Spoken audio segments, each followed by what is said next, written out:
We have just landed our ship, the Black Flight, in the south of the Sylvan District, which is a particularly verdant canyon underneath a large rift that is, if you want to look at the world map, or the region map, it's this guy right here, in the purple. So you're down there now, and it's only as you get particularly close that you can even see some of the buildings piercing the thick canopies. And you realize that there's some semblance of civilization down here. It looks Obviously, pretty. obviously Cecil and Virgil already had cause to be aware of this civilization from just background knowledge. But as you get closer and closer, you also see that through the canopy there is a massive river slash reservoir running from the west to the east. Why do they get better plants than we do? They get very good plants. They get incredible plants, but it's also very, very deadly looking for them. This is Great! the Sylvan district is so named for the Sylvan conifer jungle, which it is situated within. So as you land, Kvi, you've been here because you're friends with with a Folian. So you Yeah, know, I once went with her up there. Cause, yeah, a couple times because I bugged her. I you sometimes wonder what happened to her, but kind of like, oh yeah, she's that girl. probably still around. Yeah. Um, as you land, you recognize not this specific place, but you recognize some of the general terrain as being a part of what is called the mud roads. Mhm. And the mud roads of the Sylvan district, it's kind of the general layout of the infrastructure closer to the bed of the canyon. It's murky and swamp-like, and occasionally dives down and back up from caverns that proliferate the area. It's not immediately obvious just looking at this conifer jungle, but it's very porous. There's massive cave systems running throughout the canyon's entirety. And even though they don't delve particularly deep, it is a facet of the canyon that is fused very closely to the construction of the Sylvan district itself. Forget about fee. I want to live there. The homes down in this region, the mud roads, are built into the caverns. They're also built up against the massive trunks of the saphi trees, or on large sets of stilts, with the stonework roads being replaced by raised wooden bridges enchanted against rot. And as the ship slowly descends, masterfully guided by Guido, you start to see the trunks of some of these saphi trees. Mhm. Like that. Big. And you also see you see some of the dwellings, but you don't see any of these people that are out and about. We'll move this to GM layer because we don't need to identify where you are on the map anymore. And the ship coasts to a very slow stop in a small meadow, small clearing. It's not particularly swampy, but the dirt still squelches underneath the weight of the black flight. And we're gonna get a music change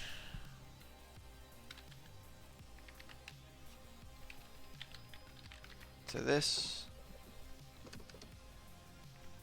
It is exceptionally dark down here.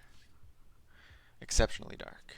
It's some state of extended nighttime, and the canopy lets even smaller amounts of starlight and moonlight through than would normally be um, puncturing the thick blanket of leaves above.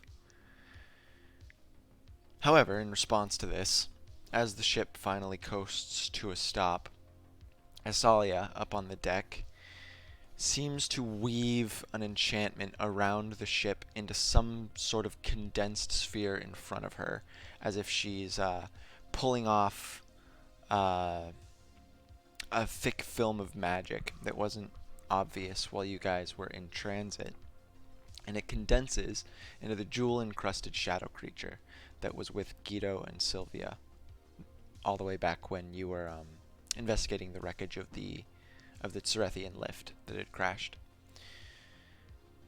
And as she does so, it begins to emit a small amount of multicolored lights, not necessarily ambiently, but shining off in different rays, almost like a much gentler disco ball. Ah, good to be on the ground again. Well, everyone, welcome to the Sylvan District. She turns to address the crew and all the passengers, all of you congregated up on the deck, as the gangplank sort of mechanically juts up out of the starboard side before extending and latching with different hooks and protrusions as it sort of juts out of the ship and leads down to the ground below.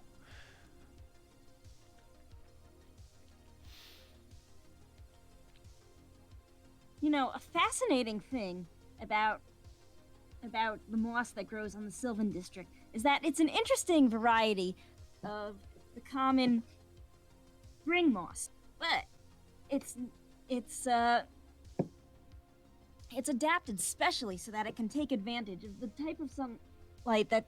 Why is nobody listening to me? Virgil's actually like, go on.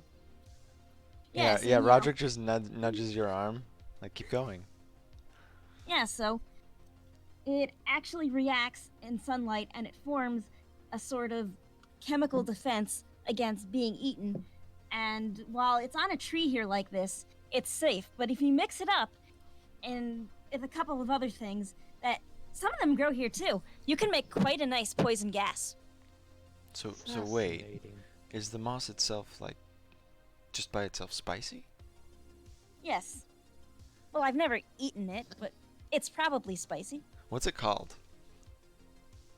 I don't know if there's a specific name for this type of, since it's like I said, it's a variety of ordinary spring moss, but it probably counts as a subspecies in the very least, or if not its own species. So maybe Sylvan spring moss?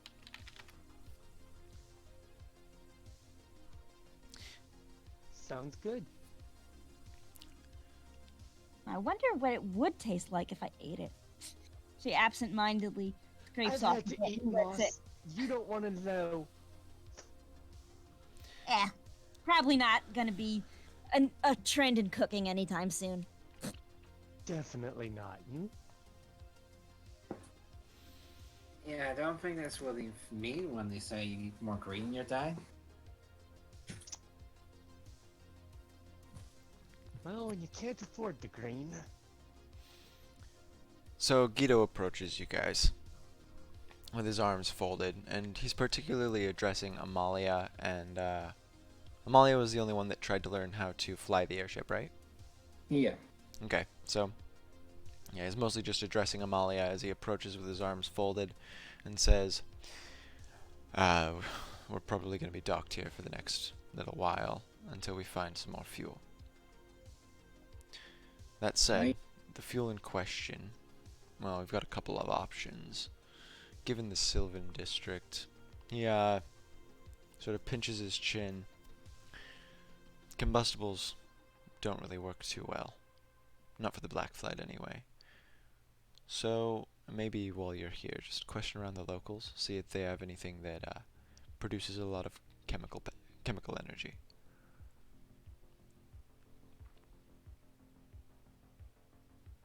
Maybe some kind of biofuel? He nods. I don't know how broad our options here are, but... Well, he looks at the ship. I do not fancy this is the grave the Black Flight would want to have. So we do have to get her up in the air at some point. Yeah, we wouldn't want all these trees eaten by those crazy cultists. In the background, it looks like Silverblood is weird, like having this kind of half charades. She's clearly communicating with her shadow creature, but it looks like a human trying to talk to a cat. If the cat was a giant monster, and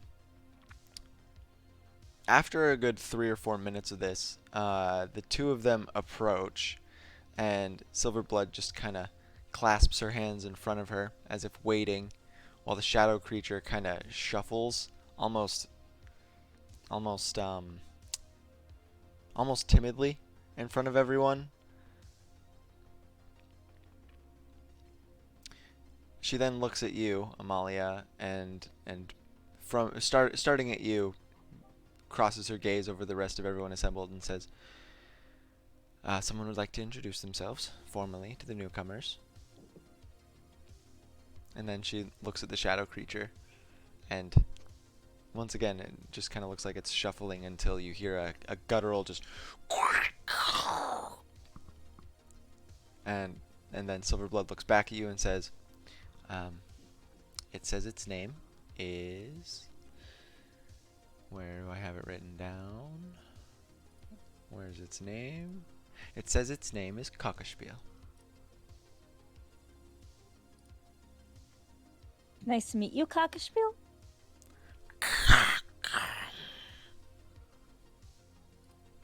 Indeed.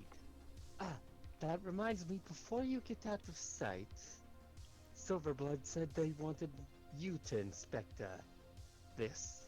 Oh, right. So- Thank you, Virgil. And Cockerspiel's like, huh? As it doesn't make that noise, but it gives the questioning sort of body language.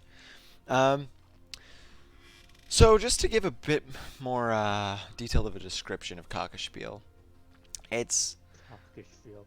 it's like a big sort of mass. It almost looks like what you would expect a water elemental to if it were much more viscous and more form adhering. Mm-hmm. Except it's made entirely of shadows, and portions of So it, goo.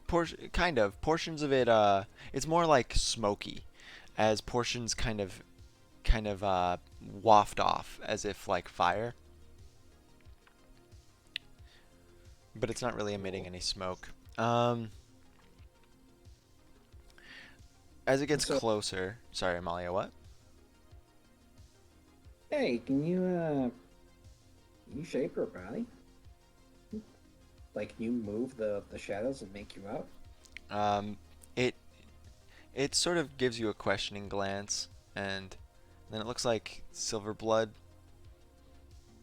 focuses on it in a weird sort of way, and afterwards Cockspiel extends one of its right arm. It has two arms, by the way. It has two arms, and then the rest of it's kind of slug-like.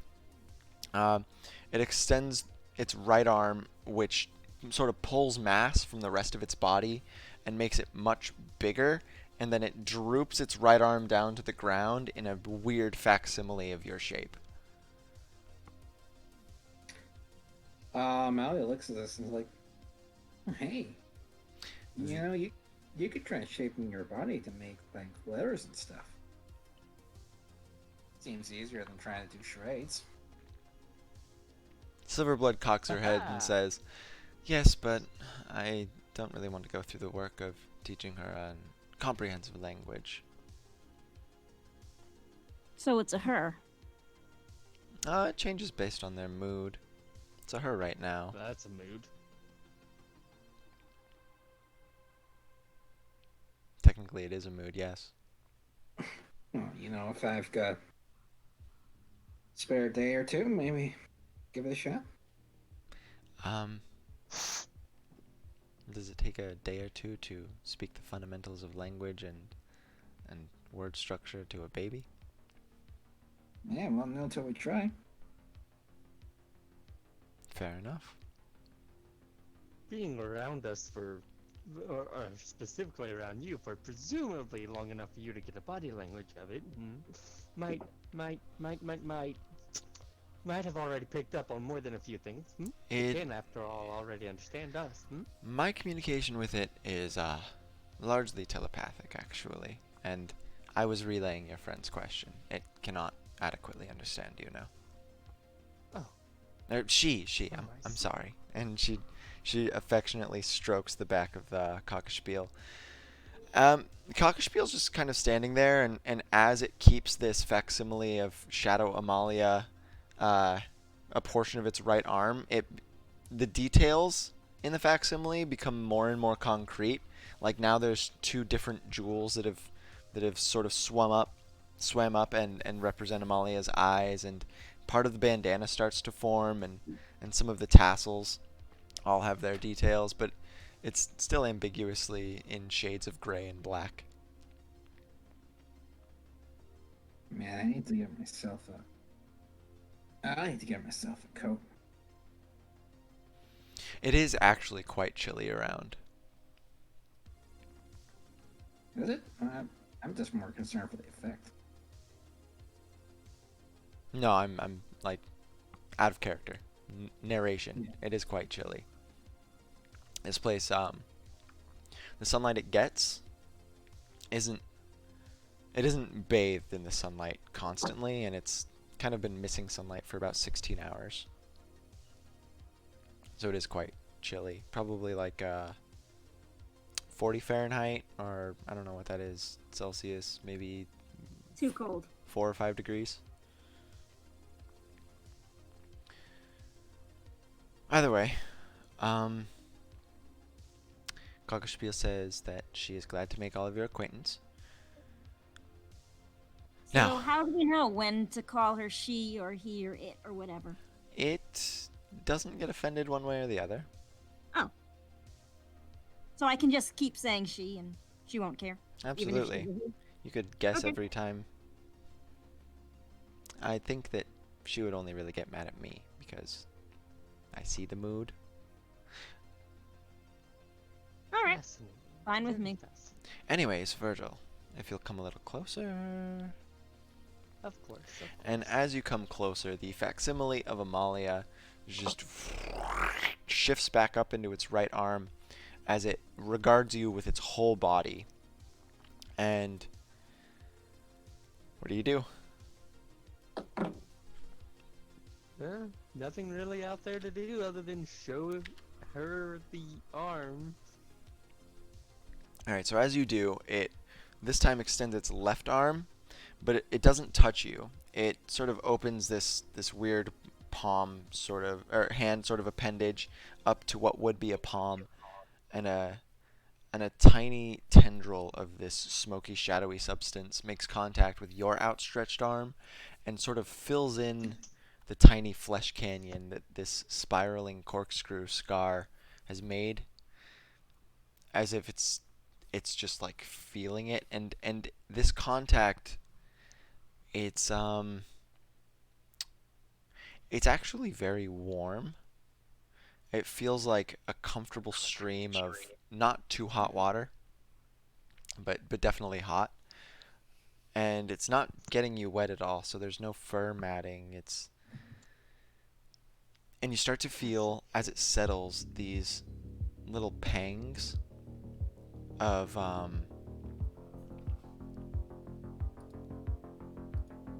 does it sound so much louder? Because we're on Revenbot 1, Revenbot 2 has died. Oh, okay. Thank you for setting that up. You start to feel these little pings in the shadowy substance filling the scar, as if it's like prodding at different nerves and seeing what reacts. And then all of a sudden, it sucks it all back out, and the comfortable feeling is gone. And the entirety of Kakaspiel's form starts to turn this smoky, hazy, like diseased yellow color. And it sort of shudders a couple times before shifting back to the grayish black. That's a color turn. Translation. Silverblood looks pretty concerned. Welcome, Fergus. Hi, what did I miss? I'm sorry. Listen to the recording. Okay. Wait, I can't. No, I know. Listen to the recording afterwards. Okay. She The looks shadowy thing is called Glockenspiel, and it's a she. Kaka-spiel. Hey, you make it that close, that's on you. I get Mm. to have a Did you little bit of have, fun. did you have that name beforehand, or did you like make something up? And That I had that name beforehand. I just didn't know where I had it written down. Okay, I don't need to know what the recording is, but I do need to know, like, where are we? I'm sorry. You're in the Sylvan At District. the You guys entrance landed. Of the Sylvan District, yes. Entrance to the Sylvan Not much District. has happened. The ship landed in a meadow. Nobody's really around. Okay. Guido confronted Amalia and was like, yo, find some sort of biofuel that excretes high amounts of chemical energy, because that's the only thing we're going to be able to use to fuel the ship, because obviously these people aren't really going to have the regular stuff, and combustibles don't work. And then Cockspiel, the shadow creature, introduced itself to all of you by way of Silverblood, and now it is currently examining Virgil's corkscrew scar. It turned a sickly yellow color, turned back, and that's where we're at. So Asalia looks slightly not alarmed, but interested. Well, that's never happened before, and I'm not quite sure what to make of it. So I'll do some research in the background. How do you feel? Well, she felt pretty warm and comfortable while she was poking and prodding at it. That's gone now. It didn't hurt or anything. It was quite interesting. Quite interesting. If you mess with it at all, like medically, if we're around, could you come and see us? Speaking of which, I need my stuff. Ah, yes. She takes out your supplies and hands them to you. Now that we're no longer stuck in each other's company. And, well... She opens her mouth awkwardly a couple times without saying anything. I'm sorry for letting my I'm caution... going to keep an eye out for them. I'm sorry for letting my caution dictate my actions towards you. I should have been more trusting. In fairness, it's a very strange, very strange circumstance here. So behind Virgil's head, so I can probably see Amalia just like waving her hand side to side. Yes, Amalia? Oh, nothing. Which way is the actual Sylvan District? Like the place? You guys are... Right here. here. Blue ship. Alright. So was that town or that weird like stone area close to our ship? Was that visible when we were landing? Yeah, you saw some buildings. You haven't seen any people. The ship is currently situated in a meadow. Nobody's really come out to greet you. But Kavi, no one's come out to chase us out either. Kavi, you know some stuff about where you are, and I already dictated that to you. Did you talk about that out loud at all or anything? I probably couldn't shut up about it. I mean, it's Plant Central. Okay, so let's flashback to or not even flashback. Let's just move to another scene where it's just Kavi and the rest of the party. Go ahead and talk about the mud roads.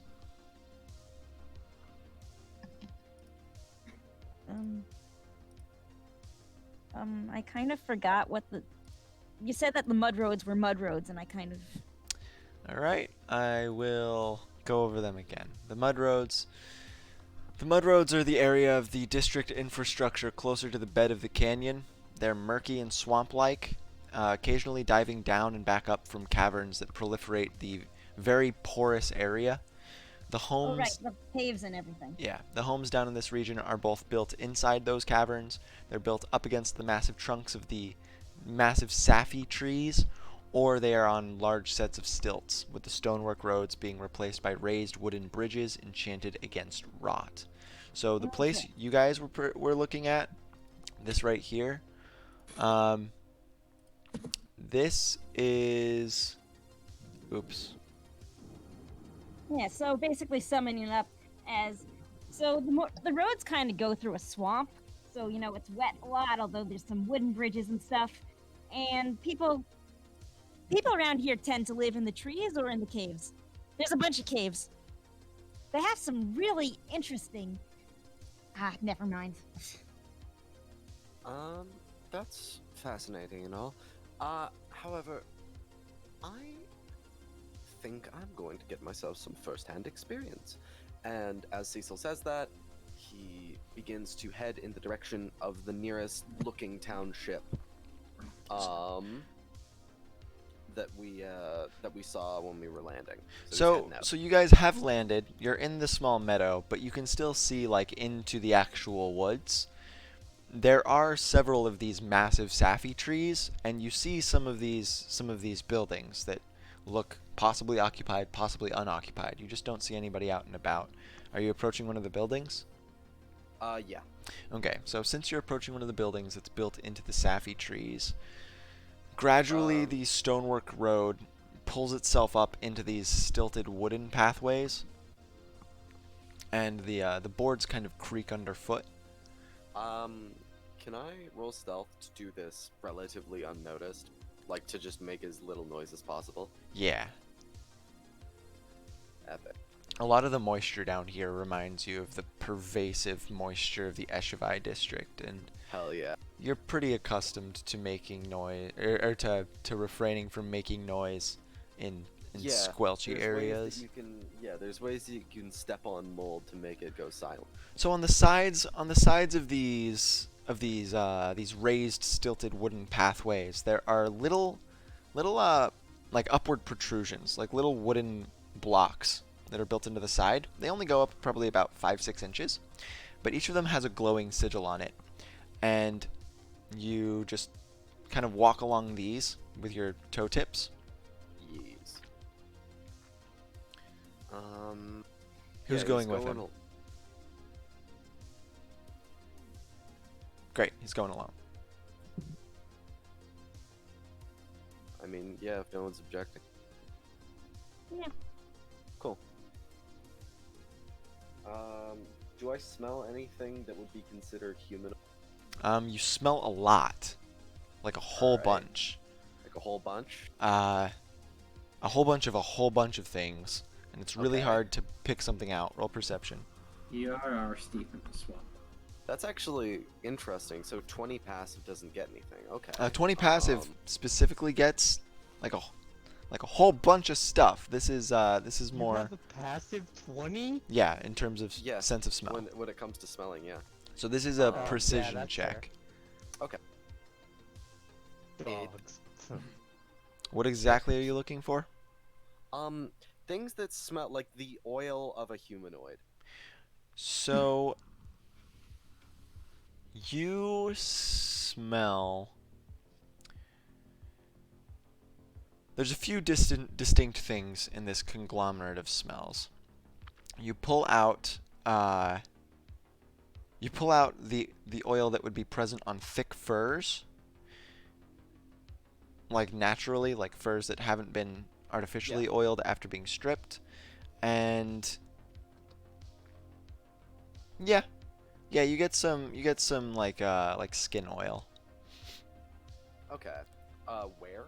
Just generally people odor as well. So there's a few trails actually. There's probably 5 or 6, and none of them are particularly recent, but it's just kind of around this area. Like Alright, so if you were people looking have at been here pretty recent. yeah, probably within the past week, 2 weeks. Okay. Is there like a door towards, like, inside of any one of these houses? So as you move further along this wooden raised pathway, you realize that it doesn't go to great lengths, actually extending up the trees. There's a lot of portions Alright. of the workings where you, it looks like you're expected to actually climb moss to get up to Well, the shit. further echelons. I guess Cecil's climbing moss. Alright, so you start to move up the moss, and it's a little harder to be stealthy in this way. So roll another check. Stealth or acrobatics? Stealth. Well, whichever. Okay.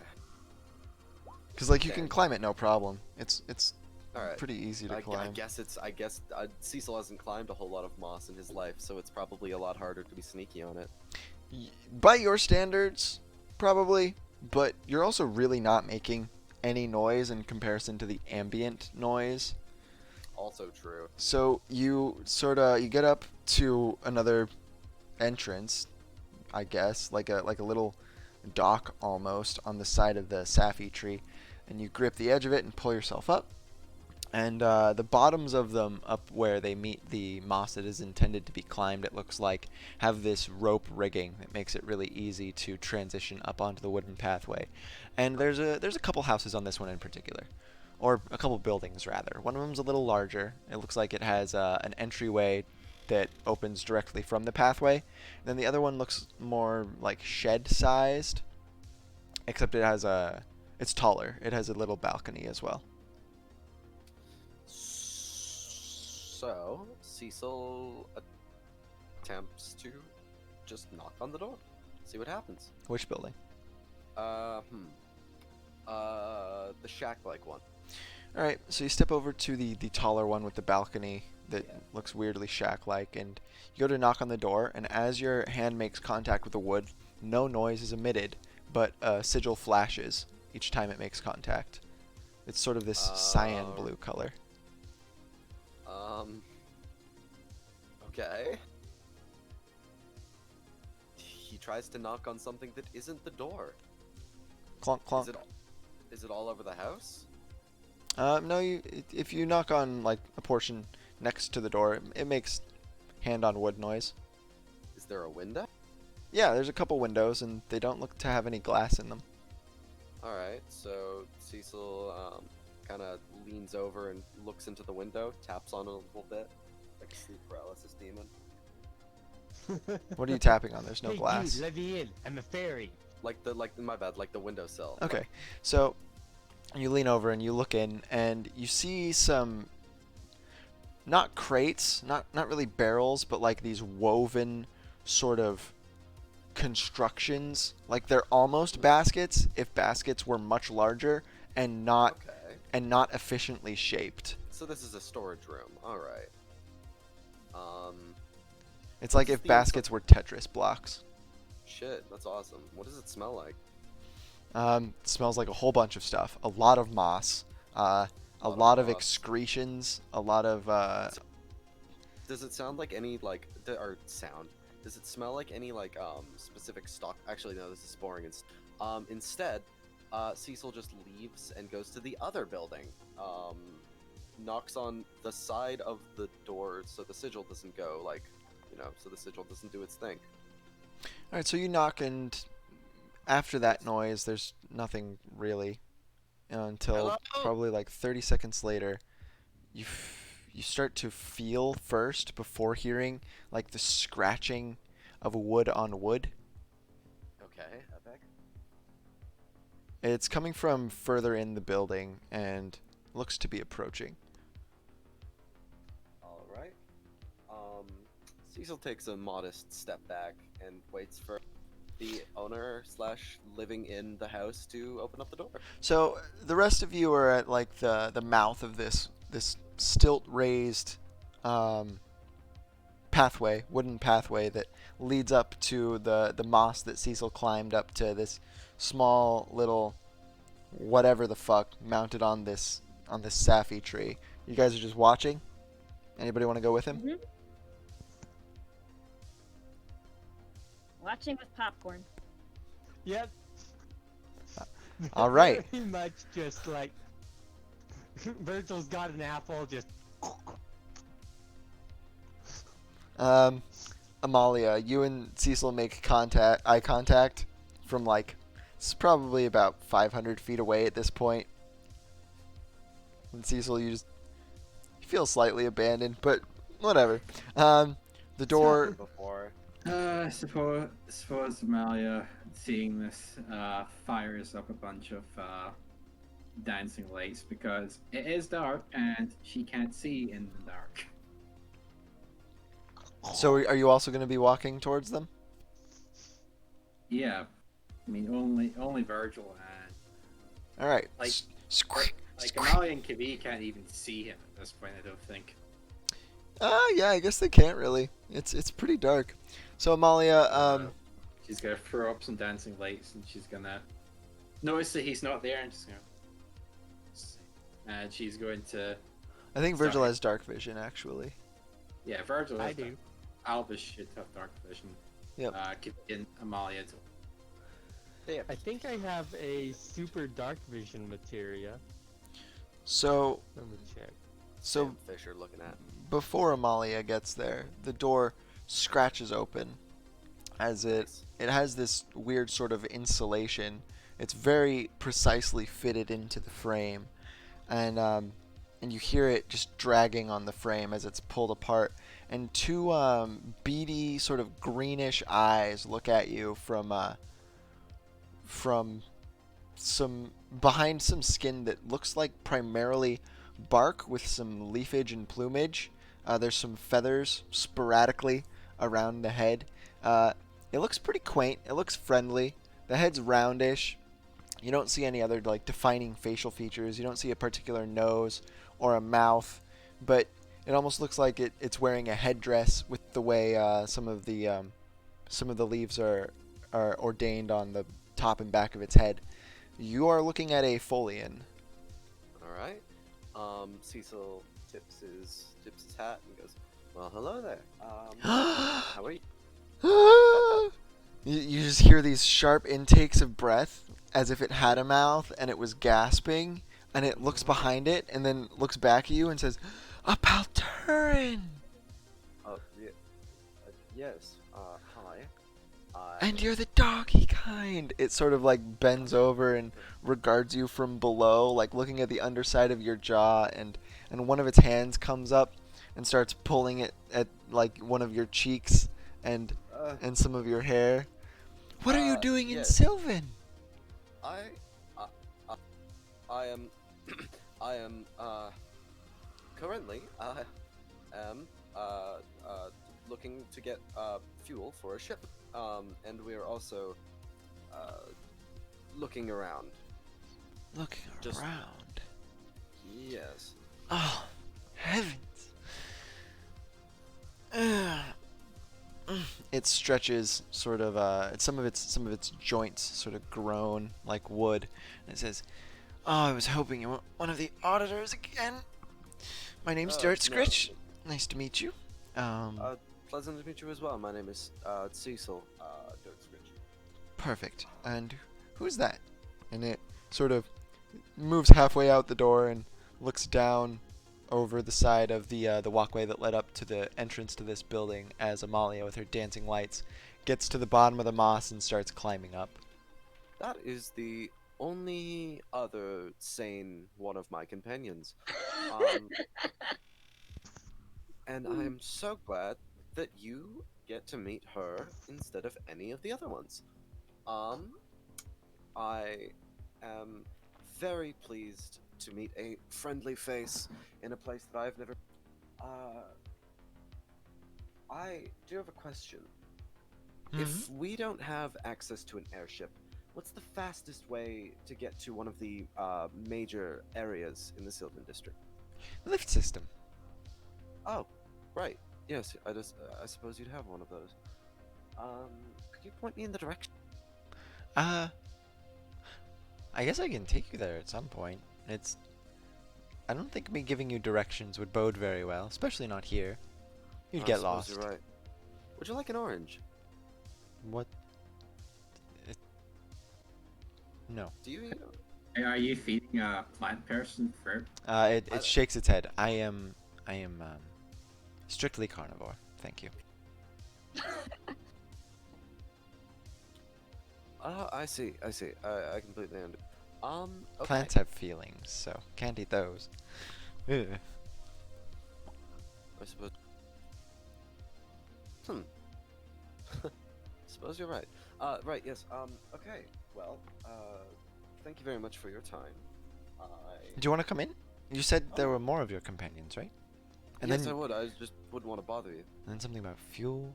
Um, well, like I said, the only visitors I really get out here are auditors, and auditors are damned, nasty, Bastards, horrible, a lot of them, I horrible agree. cretins. The Dirt Scrits just starts waving their hands in emphatic motions. Yes, yes. I Oh, are closed you 11 years off each one of their lives. are you I was. 11? That's a weird number. Are you having some trouble down there? Do you need some help? Oh shit! She has to climb, doesn't she? No, I got it. And are the rest of your companions I away? have no idea. They'll come eventually, if only that they presume one of us dead. Anyway. Dirt Scritch moves further out of the doorway and just yells out, "I've killed Cecil!" I'm quite dead. Huzzah! Right, I'll have to ask you to surrender the corpse for. No. Yeah. Wait, which one was Cecil again? Oh yeah, hat guy. Dirt Scritch looks at you again, Cecil, and says, "I see what you mean by insane." Yes. Yeah. Or at least less tell me empathetically about it. inclined as some of us. Now, wait. How tall is the door? It's about 5.5 feet up. All right. So Cecil like moves to step in and then just like clobbers his head on the top of the door. Fuck. I see. He kind of like crouches down a little bit just so he can get through. Dirt Scritch looks amused, like, you shouldn't do that. Shouldn't do what? Shouldn't knock your head on things. You'll lose Oh yes. your Yeah. weird animal brain cells. That is absolutely correct. A genius that you are. If I had known that, information, oh god, the things that I wouldn't have hit my head on. He Yeah, says, so- oozing with sarcasm. So, Maya gets up there and ducks under. Dirt Scritch sort of comes out slightly and ferries you in. As you see most of their body, it looks like they're wearing this sort of toga almost of, but it appears to be like a sort of layer that is growing out of them, as opposed to any donned garments. Epic. All right. What's the inside of the house look like now that Cecil? It's very one thing. Like, the furniture is wood that is gnarling up out of the floor into different shapes, and the countertops are the same sort of way. The It's only Patrick's Rock from SpongeBob. the only real like actual things that have been brought in look to be there's some braided, like thickly braided carpet actually that's rolled up in these large tubes that's resting against one of the walls. There's some basins made of clay that have some similar cerulean sigils that are sort of blanketing the interior of the basin, set up close to some faucets that grow out of the walls. And looks like they're, if not full of water already, it looks like they're used to store water. And Dirt Scritch goes and sits on one of these wooden sort of. It almost looks like those those weird sort of 2010 2015 chic business chairs where it's just like a pole and then like this round thing on top. Yes. I know Yeah, exactly what you're talking It's about. one of those. All right. Cecil takes his hat off as soon as he enters the house. There's a hat rack. There's a tree hat rack. Yeah. Finally, someone with a hat rack. Cecil puts his giant hat on the hat rack, eclipsing it full. He just goes over the top and blocks off all access to the other hooks. Yeah, no, yeah, it's like he's slapping his dick on the table. And Ew. he moves over and like, is that the only chair or are there more? No, there's a whole bunch, but it's that kind of general sort of like style of furniture. Like Right, things yeah. things have a lot of round edges and move in like these chaotically spiral sort of ways. There's very little like rectangles or squares. It looks like a house that nature built with guidance. Epic. So, That's a whole Cecil, 1d4.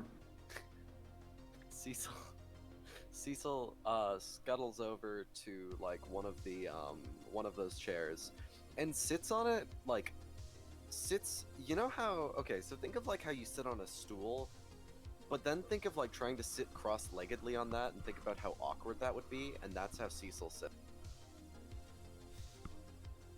He's not sitting in it right. You sit funny. I suppose I do. It's force of habit in the Eshavai district. If you put your feet on the in the ground, there's like an 80% chance you get tetanus. Hmm. I suppose we wait for the rest of our my entourage. Are they going to Yep, need my come. help? Oh, they might. Ugh. Just so you're aware for future, humans can't see in the dark. I knew that actually. I have a good friend that's a human. Yeah, And- I wasn't sure, Sis. She stands up and sort of nods to the both of you and says, "Help yourself to any sap while I'm gone," and moves out. Wouldn't that be like singing? Wouldn't that be like saying, "Drink any blood while I'm gone"? Maybe. Oh, maybe that'd be epic. Hmm. Speaking of which, actually, Vampire Um, trees. Cecil gets out of the chair and rummages around for sap. So it looks like a few of the much smaller basins aren't actually sort of affixed to a portion of the house, but a portion of the house that's missing, and you realize it's the Safi tree behind it. And Safi tree sap is very different from regular sap. It's this bright orange sort of. It's very thin. It has this almost basic sort of smell to it. Epic. In the dark, it's kind of this murky brownish color, but either way. So, Kavi, Albus, and Virgil. You guys are all making your way up here? Yep. So, I do you think guess we're really after dead, that. or Oh, Cecil, maybe, hopefully, maybe. Amalia, no chance in hell. You hear a voice from above as you start climbing the moss just say, "You're stupid. I was using that to lure you, and you fell into my trap." Come on. Come on now. I mean, you didn't need to do that. I was coming anyway. I mean, I love the houses here. As you're climbing the moss, a few vines are awkwardly lowered down to you. Come on. I'll pull you. Grab them.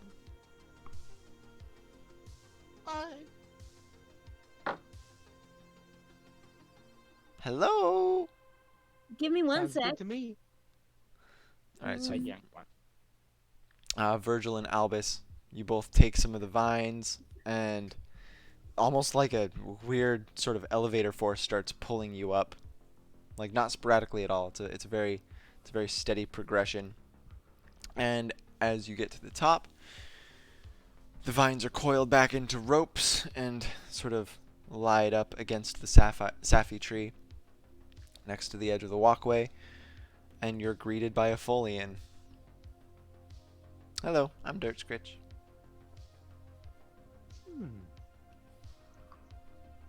Interesting. And you're another two Palturans. Oh, just adorable. Specifically feline and the more superior one. Yeah, he's a real kitty cat. Just casually racist. as you feel like this wood sort of grabbing at your ears as Dirt Scritch just kind of fluffs them. I'm gonna no. The doggy one's ears are better. About Ears this maybe, time, but he we reaches have to. the rest of you. Sorry, what? About this time, Kvi catches up All right, because so she didn't. Kavi, you get to the top, and you've seen Folians before, but it's been a while. Hey, Hi. Kv. Don't worry, I'll behave myself. I mean, of course. I'm just wondering if something happens to that one. Do I take it or do you take it?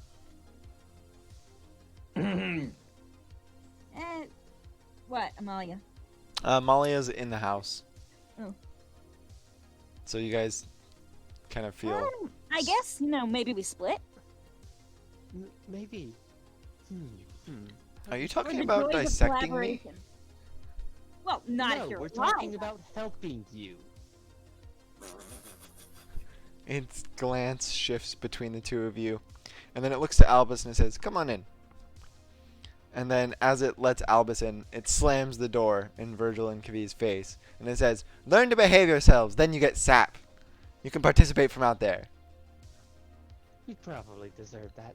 But seriously, do you think, like, blood or organs or fancy stuff? We could, together. We would definitely. Oh, I wonder if there's like, what if the first Abraxi, like, what if like, can Pelter can what are these things called? Pelturin? Alter. No wait. Folian. Folian. Folians. Can these folians can they control up? Because that. Can they control what? You cut out. Other people's organs. What the fuck? Okay, so anyways, not that I know of. Although it sounds like a cool trick, Dirt Scritch sits with Cecil, Amalia. Amalia looks over at Cecil. It's like, so, apropos of nothing, what's your going rate? My going rate. 4. You know, if I mean, heaven forfend they ever, got out for a second for longer than 5 minutes, but Right. God. At this point, just cigarettes. There will be absolutely no smoking. Oh God. Okay. Well, I see. no smoking. No smoking, Cecil says the living firebender. I have a very close friend whose 70% of her makeup is tobacco. No smoking. We would be absolutely best friends. But aside from that, question. She sits down.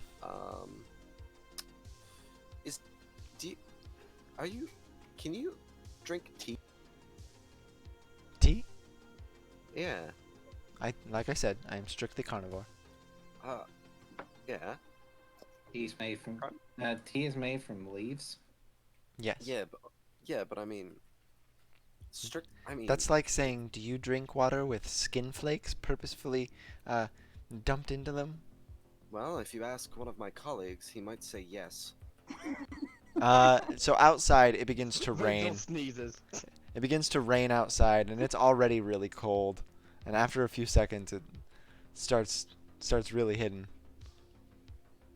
Well, I mean, this is a tree. I suppose if I could maybe persuade it to open. Ooh, you think you could?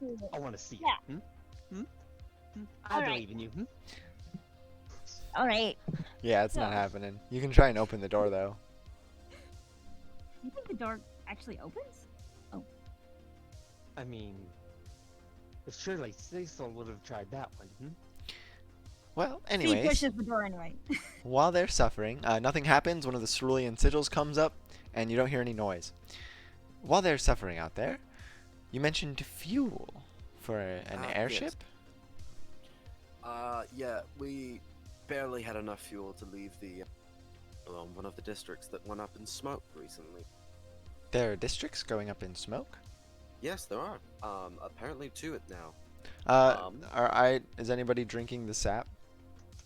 Yeah. It tastes like a really thin, liquidy sushi taste. That's awful. I love it. And Why do I get the feeling you've specifically went out and tasted sap to make this comparison? no, what I'm saying is this sap is particularly strange. But either way, she passes you what looks like a pepper shaker, but it's made of like bark. So you drink?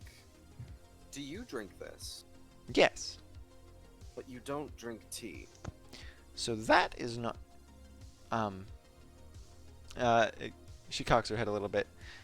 That's not for consumption. That's for something else.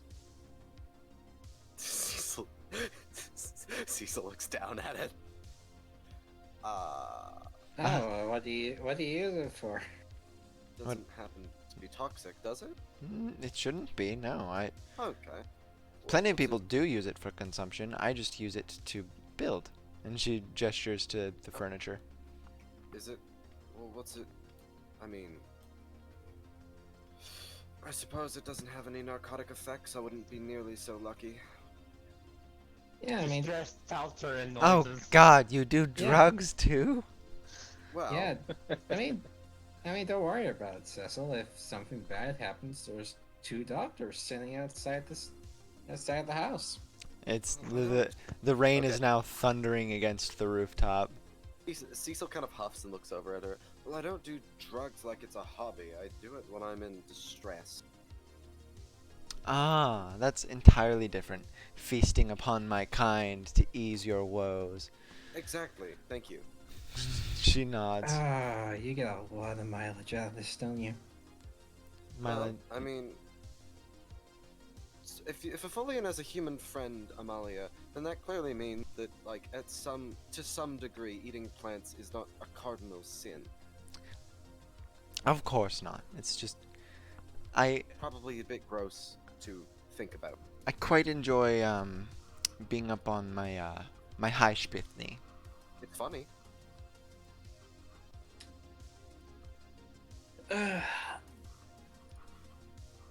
Well, we should probably let those 2 in by this. I want 5 more minutes of peace and quiet. She looks behind her and then back to you guys and is like, I don't think I will actually. Really? Well, Okay. they said they were going to dissect me. Oh God. Yes, that doesn't sound out of the ordinary at all. Actually, I'm not surprised. However, you're the first person who's actually taken action, which is astoundingly. Of course I would take fucking action. Jesus. Yes, I know, but some people are a little bit more lenient about it. Hopefully, they learn from their actions that this kind of behavior is not good. So it's probably about 3 or 4 feet to the right of where the door meets the pathway. There's a little glassless window where there's some rain coming in.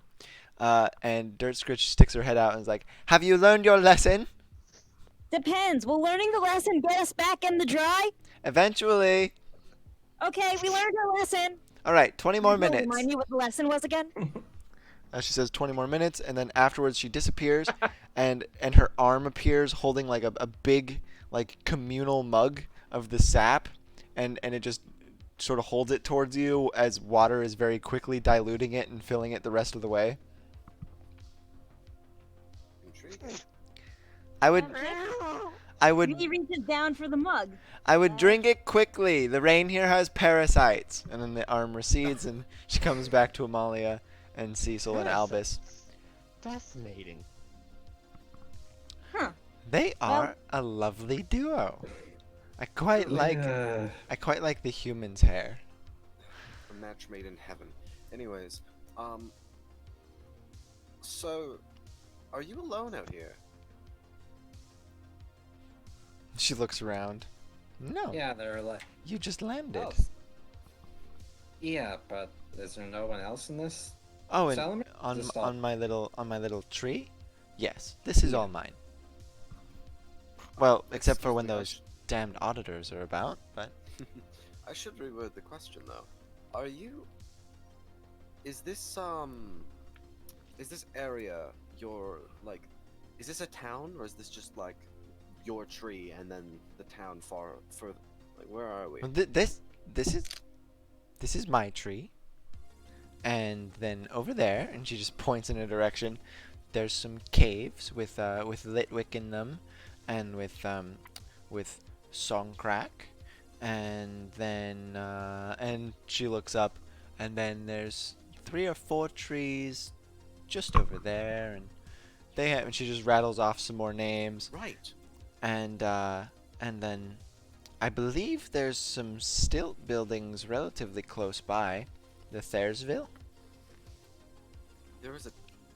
There is an actual ville though, yeah? There's a Well, the Thayer'sville, yes. oh thank god. I guess technically I'm a part of it, but they're nasty, so I stay away. Nasty how? They're not carnivores. It gets into the smell. I understand, but like is that the only they don't like do anything morally apprehensible aside from doing that. Well, I don't get into their business. They don't get into my business. There, I believe there's a little clan of Tyrassics that's over in that area, so they must have some fighting form, which means that they're probably not very morally sound if they're willing to kill things, you know, for not consumption or use. That said, Right. like, it is for survival, so. I see. I'm just trying to make heads or tails of this district. I'm very Oh, the Sylvan District yes. as a whole? Yeah, like where's the center of this place? Well, This, I can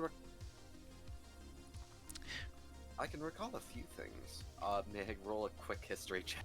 yeah, sure. Awesome. It's pretty high for you. All right, yeah, you can recall a few things. This being the home of the Fire family. There is a relatively and then he puts his fingers up in air quotes important family here. There's trees. That's about all. Are you speaking of the Fires? And Durskirch Yes. gets up, moves over to the door, and lets Virgil and Catherine in. Exactly.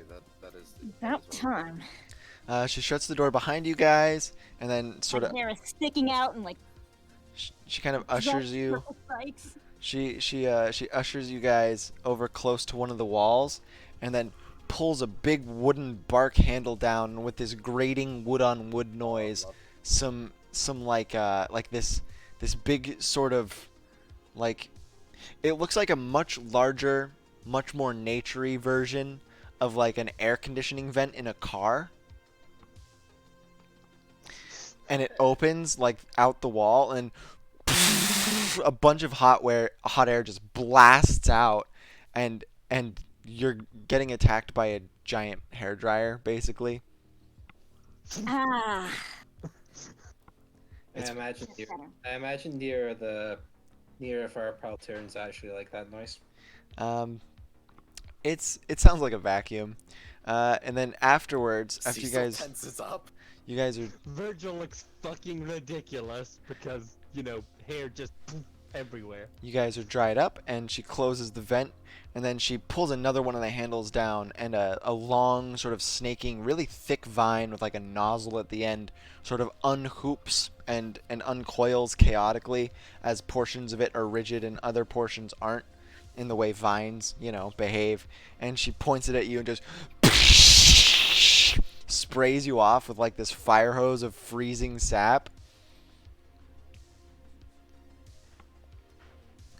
Do go on. What else do you know about this district? Oh no, that's it.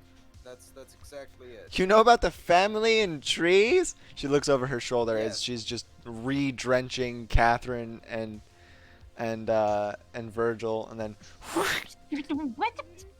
What closes the nozzle, hangs it back up, reopens the vent, and Yeah, I'm up. and then this time she leaves it on, and then she goes and she washes her hands in the sap that she offered to you, Amalia and Cecil and Albus, and then she moves over, and slowly walls of bark start growing down from the ceiling and up from the floor that are slowly caging Catherine and Virgil in with this vent. I'm not one to question what you're up to. They're not dying, are they? I hope. She just starts laughing. Right. I suppose I'll leave it in your hand. Anyways, Yeah, I I'm thought we up. learned our lesson! Eesh. Yeah. What people? Do you want me to stop? I told you we weren't dissecting you. We weren't. Say you're sorry right now. If you got a wound, who would heal? I'm a human doctor. She's a fucking plant person. The So walls. Who is a human doctor? Catherine. So as you say that, Amalia's gonna roll insight on that one. On what? On him saying, "Oh no." Oh yeah, on him and whether he's being disingenuous or not. Yeah. Does an 11 get it? I mean, he legitimately meant who would fucking heal her. Happen. All right, if great. anything happened. So the walls stop encroaching, and she goes and she pulls a third handle, and this weird sort of thing folds out of the wall, out of a hidden compartment, and she brings it over and she holds it like a gun and points it in the gap that currently exists and says, "Say you're sorry right now. All right, we're sorry. Sorry We're right sorry. now. We're sorry. We're not going to dissect you, Dirt Scritch, We're not going to dissect you, Dead Scritch. and we're going to become purely carnivorous." We're gonna become pure. Wait, but wouldn't that stop? Like be bad for our. Like a super. Say it! If we didn't eat Yes, any it food? would. Yes, it would be. It would be very bad. We She need just- our- She starts spraying you with more sap. All right, fine. We'll only eat human flesh. Happy? A little weird? Yeah, you don't want to eat human flesh. You do not want to do that. Oh, right. That's cannibalism. That's different from carnivorism. Okay, we'll only eat steaks from cows. The hose turns off. She pulls the handle down, closing the vent, and then the walls start to shrink and says, "Thank you." Now then, That's this quite the is- show.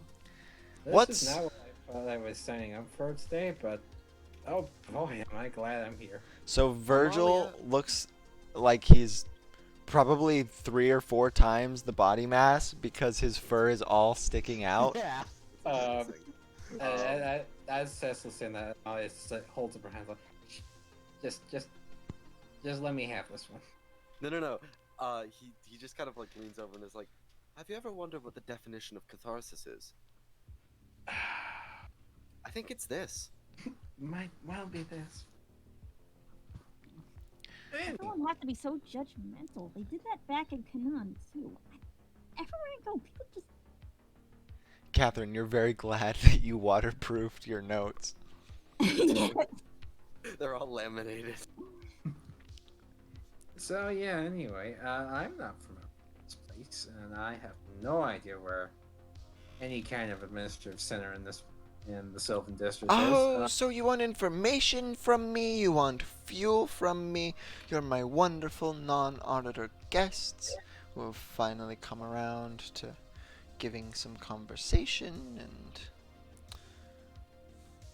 Hmm. This has been a very long night. Her gaze just lingers on one of the windows. Probably cloudy. Anyways, so, center of authority in the Sylvan district. Well, we're down in the mud roads.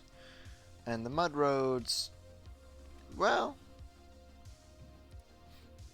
we're not necessarily on bad terms with everyone else, but I'm on bad terms with everyone else. And why would that be? Well, they're stupid, they're creepy, they audit me. They conjure these horrible shadow creatures using gem magic. Don't know what that's about. Oh, shadow creatures. That's weird. What's weird? Shadow creatures. Shadow creatures. Her eyes narrow. Do you know something about shadow creatures? Well, they're likely black. They probably They're a smoky color. probably akin to a shadow. Given They their don't know the namesake. alphabet. We can only assume. Her head swivels sharply and looks directly at you, Kavi. And how do you know they don't know the alphabet? Because I heard a shadow trainer say that it was a pity that she couldn't, communicate better, and she wanted to teach it the alphabet, but she wasn't sure it would work. Dirt Scripts moves forward and slams her hands on one of the furniture tables. You've spoken to a shadow trainer? You've Once spoken to one of the exactly. Fire? I may have. I didn't ask her name. Is she here? No, it was like, couple, I don't know, some time back. Roll deception.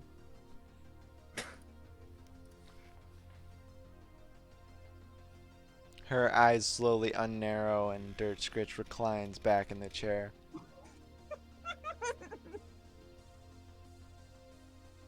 I see. Not fond of these shadow things, then, are you? The shadow things are fine. It is those that summon them. Nasty, abhorrent little creatures. They don't fancy themselves a part of the slave trade, but... She shrugs. That's just because they have no sense of... Well... She looks at Virgil and Catherine. She's like, Yes? they're like you two. So What if does that mean? Well, so- they're lacking in all morals and sanity, and Oh, likely okay. don't care if a couple of eggs get. In fact, after so- thinking about it, it makes much more sense that you would mingle with this type. So Botanist. if we could take a couple of steps back there, slave trade? Yes, slave trade. You think that the gems just create these potentially sentient moving shadows? No, they pull them from somewhere, I think. Makes sense. Can't make something out of nothing. Exactly. Great. So they have interdimensional slaves. Fantastic. Horrible, horrible people. Would it work the same if they were, would you consider it like slavery and really bad if it was something that wasn't shadows also? Like, actually, come to think of it, Dirt Scritch just slowly shakes her head. Cecil laughs in character. just curious, Yes! pointed and stuff. That's kind of fun. I already have problems with Shapithnes being considered beasts of burden. What now? Shapithnes. Oh, they're indigenous. You'll see them around at some point, I'm sure. They're these cute, just adorable little four-eyed, four-tusked beasts. They have long, flexile snouts. You can talk to them, and even though they can't respond, they'll usually understand you on at least a rudimentary level. They're capable of small-scale earth magic, like myself, highly intelligent, cooperative with people, or me, rather. I guess they do what they're told if you whip them a bunch too, as we can see. Eric, do do I know what an elephant is? Yes. So does they have like big ears and Comparatively, yes. oh, they call them elephants. Oh, no, they're like elephants, but they're much smaller. And they're, she holds up one of her arms and gestures to how it's basically made of bark and foliage. And they're like me, as opposed to like you. Oh, plantophant. Oh. Plantophants. Sure. Cecil leans back over to Amalia. What the fuck is an elephant? Well, it's like that, but it's an animal instead. Also, Nana. Shapithnes! Two eyes. Actually, I suppose they're not animals. I can't picture that in my head. But, yeah, it's a bit unethical. Dirt Scritch just kind of moves over to a table and grows some bark up, and it looks like an elephant animal cracker. Oh wow, that looks like an interesting thing. The shape That's means surely- nothing to you without comparison. Surely that can't be what it actually looks like. It's bigger. Much I better. see. I guess I'll have to see one in real life. Oh man, you know what? You should see them when wizards try and make them fly. That What? sounds- I mean, All right. There was a Fuel. circus that had a wizard with a flying elephant in Canaan. Everyone looks at the camera. So, Yeah, circus. I don't know if I can direct you to any biodegradable fuel, or biofuel, or whatever it was. I don't know anything about that. However, I can tell you quite a bit about the Sylvan District in general. I am not without my biases, unfortunately. I am, after all, just a mere Folian. That said, despite our low stature here in the Mud Roads, I do get quite a bit of news from the auditors when they do drop by. What in particular is of interest to you? Have there been any odd goings on in the district recently? Well, let me think. I've heard there's a little bit of conflict up in the tiered gardens. with who? Well, I'll get back to that. I'm trying to think about everything at the moment. Right. The Fire Hinge has been occupied by another group for the past month or so. The reservoir has been getting much higher, as if it's not, well, distributing all the water it should. Which of these is of interest? I can try to delve into them. Group name. What's the name of the group that is currently occupying the or part of the family, as you said? Occupying part of the family? Or no, I hardly remember what you said, but you said something about a separate group. doing Yes, that. separate group. The Fire Henge, which is ordinarily the meeting place of members of Fire Blood, it's being used for another purpose by different people. They don't wear the same clothing, I've heard. Large black cloaks that obscure all features. Oh shit. But if you took the cloaks up, they'd all look the same, so you still wouldn't be able to tell them apart. No, that's what I mean. The clothes seem to So there's try to make them indistinguishable from one another. That said, seeing as how it's taking place in the Fire Henge, it's obviously being done with knowledge of the Fire family themselves. In fact, they're probably facilitating it. I just can't think of why, or what their goals might be. Do they by chance have big? Sorry, you cut out? Oh, did I? Yeah. Yeah. Do they by chance have big hats? Big You hoods. cut out again. He said big hats. Big hoods. It's mostly robes. Ah, I see. Do they have any A insignia? a memory that is not yours flashes it through your mind, Cecil, and It's Virgil. it's the meeting. Same thing. Yeah, it's the meeting. You remember the meeting. Oh shit, I know those guys. Do you? Cecil just says, like, with a surprised look on his face. He almost said it like a question. Yeah. How do you know Uh, about them? Well, one of my friends shot one through the chest with a giant cross. What is it, Pi? What You is hear the groaning of like the loud groaning of wood, just kind of stretching All good. in the outdoors. Cecil's kind of said that while he was recalling it, like he didn't say that autonomously, if that makes sense. Yeah, no problem. I gotcha. Virgil, you remember as well. Do you want to say anything? Yeah. I do. Virgil, Hello? do you want to say any? Are you caught yeah, up? Yeah, I heard all that, and when I thought I was interjecting this whole time, but I guess not. I guess I'm not. sorry. I wasn't cutting you off. I just couldn't hear you. Okay. Yeah, that's fair. It happened. So, Cecil mentioned one of my friends shot someone with a crossbow, and Virgil's just like, oh, hold the fuck up. No. How? What the fuck? What? Oh yes. No. Uh, I saw that. Me and Callie saw that. You weren't there. You What? weren't there. I suppose I wasn't. Well, if you feel more apt to describe it, feel free. I mean, did you check under everyone's hoods?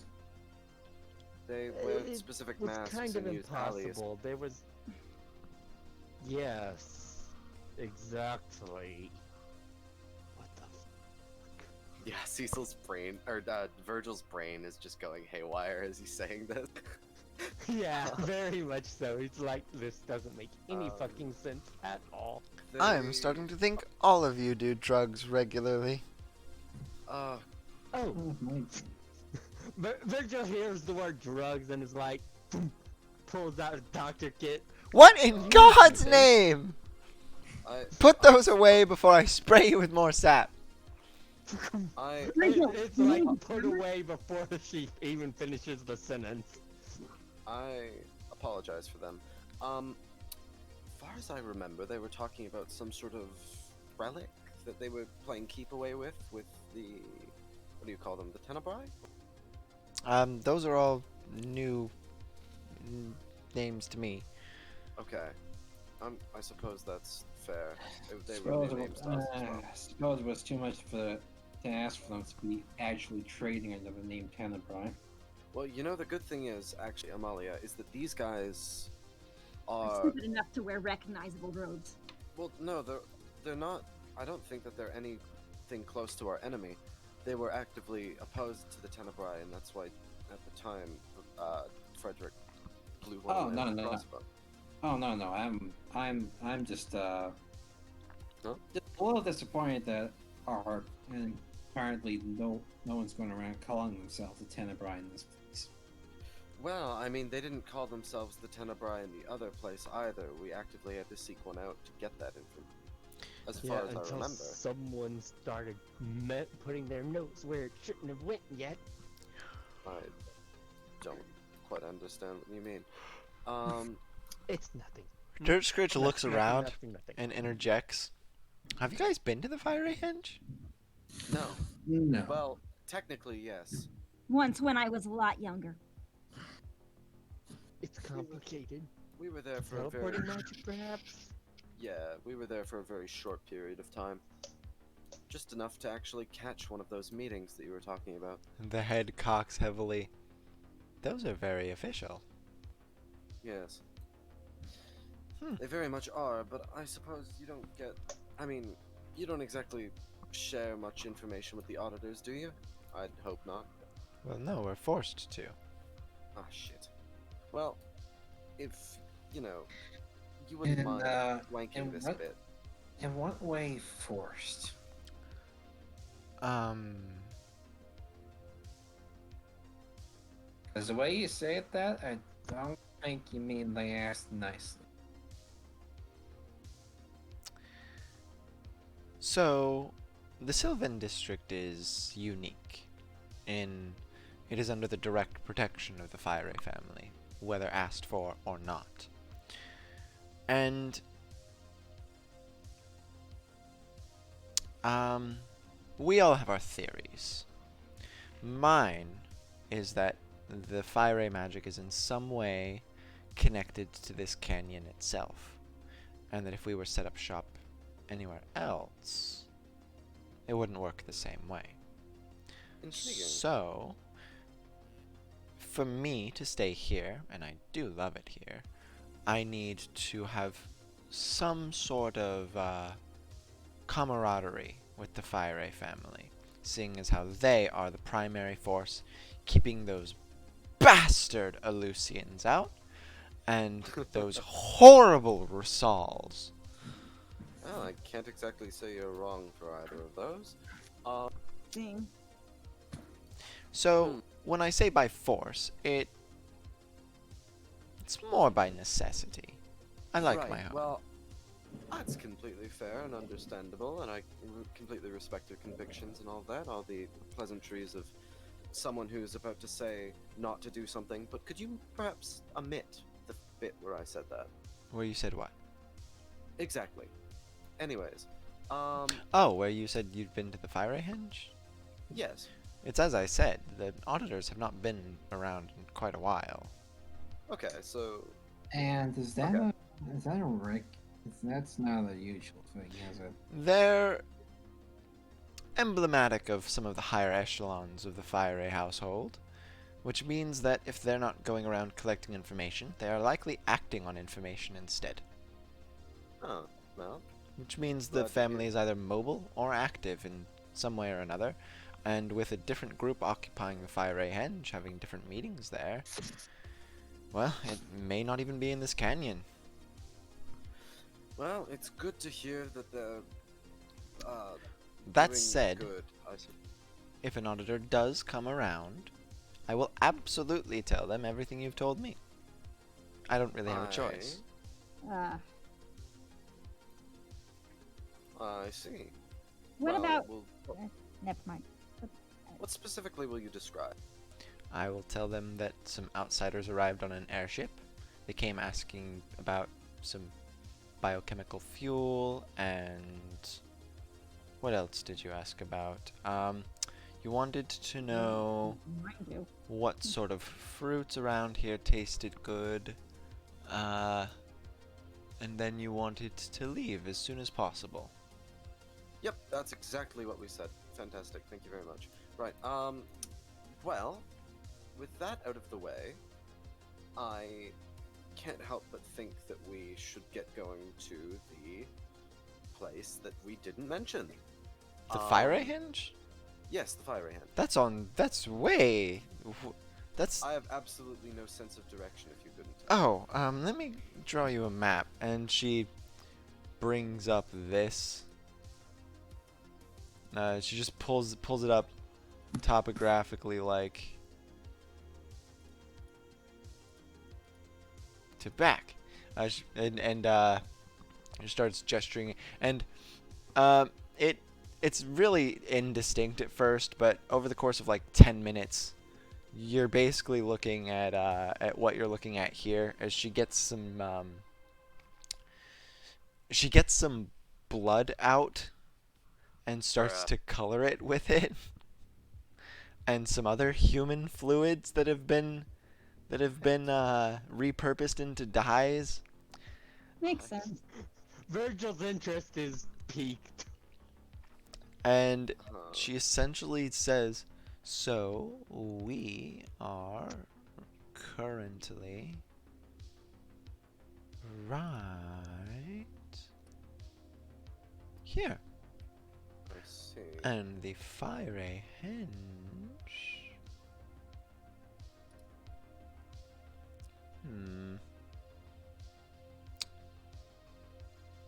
Fiery Henge would be hereabouts. Oh, well, that's Approximately by way of the forest floor and across the reservoir. Oh, 5 or 6 days. I see. Amalia is going to put her finger down. And what's this over here? Well, you remember that quote-unquote ville I mentioned. That's what that is. That would be this. And this large old thing over here. That is the lowest portion of the tiered gardens. Ooh. What exactly is a tiered garden? The tiered gardens is sort of the collective name for the infrastructure leading up to, and, well, you'll see it once you get up above the canopy, spanning the walls and the tops of the canyons. It's lush with verdancy and stone craftsmanship. You won't find many foliants up there, though. We prefer the canyon floor. Stone buildings will usually be braced against the sheer cliff faces, and the proliferation of the canyons throughout, or the proliferation of the caves throughout the canyon is still quite commonplace up there. You'll find dark, murky, cavernous interiors. There's some roads of the district, but they're fewer and longer, as the ones up there have to be enchanted with levitation magic. That said, they are easier to navigate, as they're not beholden to the chaotic winding of the canyon floor. They bridge gaps between buildings, or even narrow chasms without mundane support. However, if you fall off, you're probably going to die. Fantastic. How cheery. I wanted to go there, but they wouldn't let me in. So, How long ago were you here? She directs this to Kavi. a long time ago. I was a lot younger. Ah, that makes sense then. No, the tiered gardens tend to be accessible only to those who have significant tangential relations to the Fire family or Fire blood themselves. They told me I was too dirty. Well, seeing as how it took you approximately a half an hour for me to let you into my home, I'm not surprised. Especially considering you're an adult. I think. Alright, That's and what? afraid. And just going off our things of note, this thing back here, That would be Fire Temple. is that your home base, or? It's only accessible via the levitating roads of the tiered gardens, and only from a few specific areas. It's a structure that, even though it looks like it's facilitated on the ground here, it's suspended by the same arcane infusions that, and it serves as the abode of the highest of the Fire bloodline. It's dedicated to worship of the godless nature. She quote-unquotes that the Sylvan district that you're in is quite steeped in, also called Sylvanism. I People don't worship there? I don't really buy in, but Because it's hard to worship yourself. oh no, I do that on the regular. I just think it's silly for them to. So no, not a bit of pretension going on here with a floating temple above. All right, and what's on this island in the middle? That's the largest of the ruins here. Kind of ruins. Do they have markings on them? Old Nardzareth? No, Old Nartzareth, I don't actually know very much about, but I do know that it's far away. Old Nartzareth is referring to where Nartzareth used to be, as opposed to something that current Nartzareth was built on. No, the ruins there are from far longer ago. I believe they're closer in relation to the Eshevai. Oh. Eshava. Intriguing. Not the Eshvi district itself, but the ruins that are there. Yes, I just. You'd think they wouldn't Oh. let anything grubby Eshevai come up here. Well, you see this large reservoir. We call it a reservoir because it's largely the city's primary water source. However, as I'm sure you've noticed, I've been mentioning a lot of caverns. It actually continues underground to the west and to the east in quite a large way, and it's directly connected to the Eshevai by means of this large underground extension.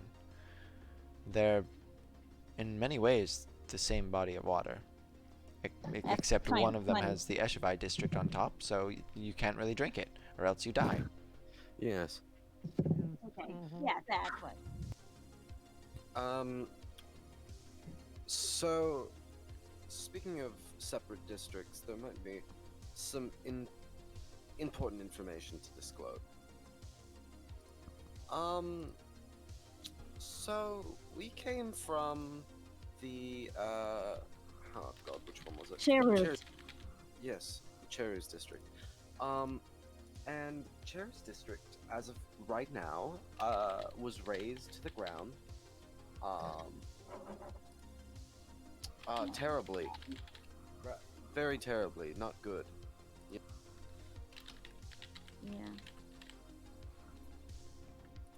That is. They killed everyone. Eric. Dirt Scritch is kind of focusing on the map. She's putting in little details. What? Oh, the Cherus district is almost No longer entirely- exists. Yeah, it's been absolutely razed to the ground. Who was over there again? We were The Arcazan family? something like that.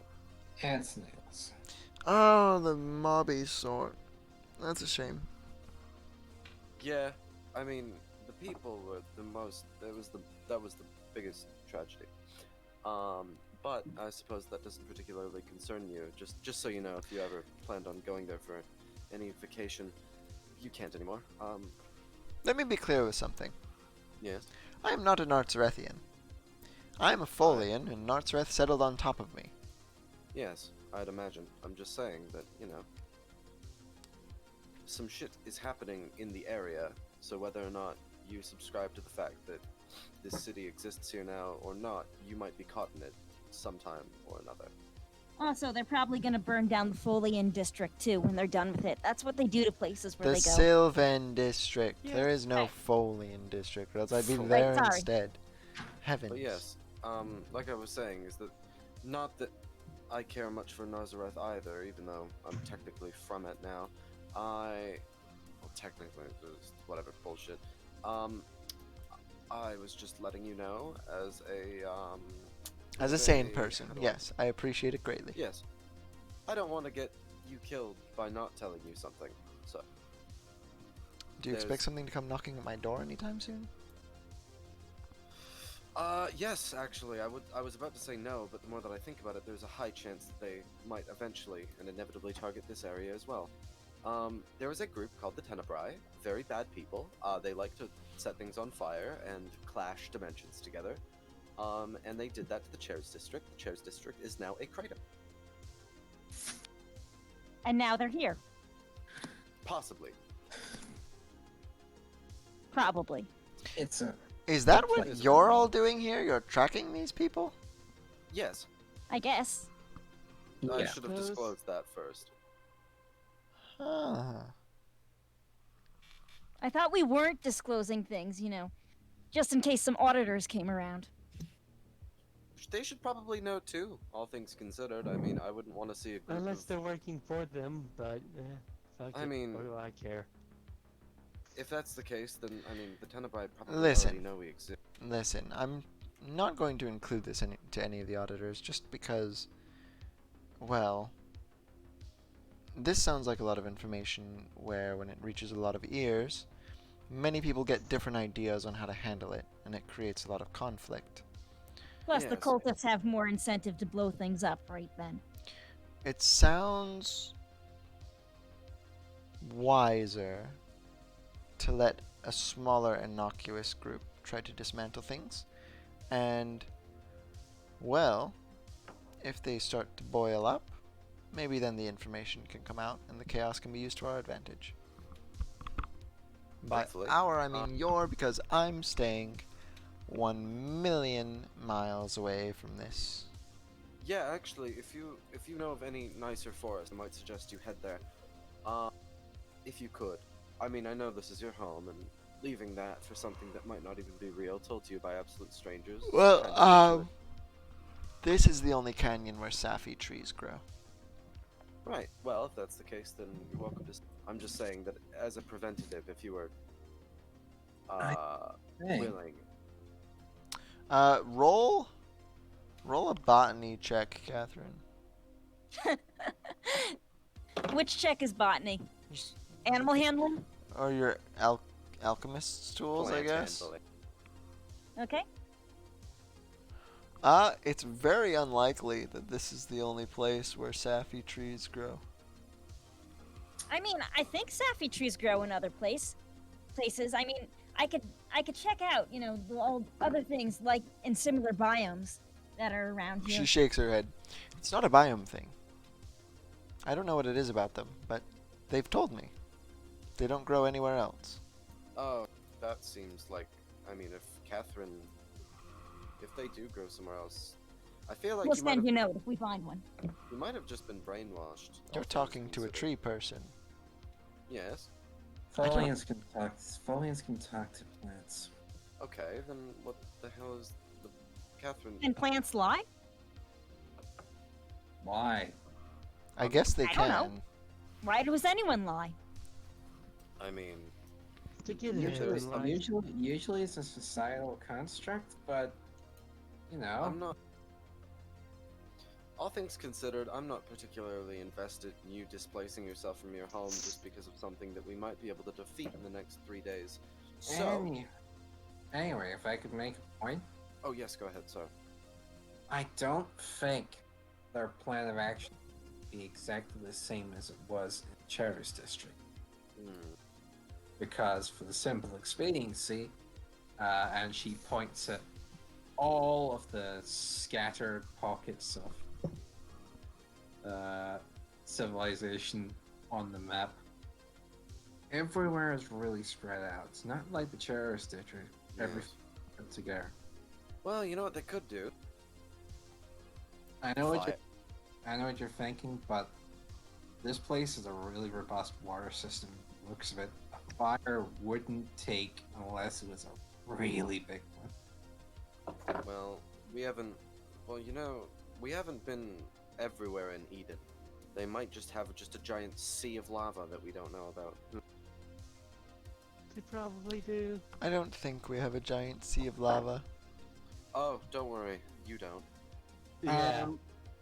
So She looks inquisitively Now- at you. now that you bring up the sea, this she gestures to the water areas. Is this people sail in this? You should be able to. It's quite a lot of water. Yeah. There may be some harbors and boat systems, but none that I'm familiar with. I don't really go up there very often. That would cut down a lot of walking. Oh, actually, since we're disclosing all of our information to you, just because, I personally quite like you, I think you're a very intelligent person. But aside from the flattery, I do want to say that, so the reason why the Tenebrae are so ridiculously dangerous and why people, random, normal guards and etc., aren't really much able to kill them, is that they are exploiting, interdimensional powers to do some very scary shit. What the fuck? Yes, exactly. Ma- That's my... Maya's just sort of sitting there. She's gonna roll insight. You're not fucking lying. I'm not. She Did you looks at think we were? Amalia. Well, we are all drug-out old lunatics. It's completely fair to assume. Are you? I guess. What do you mean, oh? Good point. Yeah, they have some kind of access to planar warping magic of some kind. Yes, they seem to be attempting to collide a entire separate entity or universe and it's caused a whole bunch of scary shit. So even if they can't make a big fire, they could probably just pull one from the fire dimension for all I know. That would be really difficult. Ah! Yes, it's terrifying, absolutely horrifying. And we're responsible to save them. We're not technically solely responsible. We could try and get someone else's attention to fix it, but for some Good reason, luck we getting do me seem to be- literally anyone else into Eden, buddy. Yeah.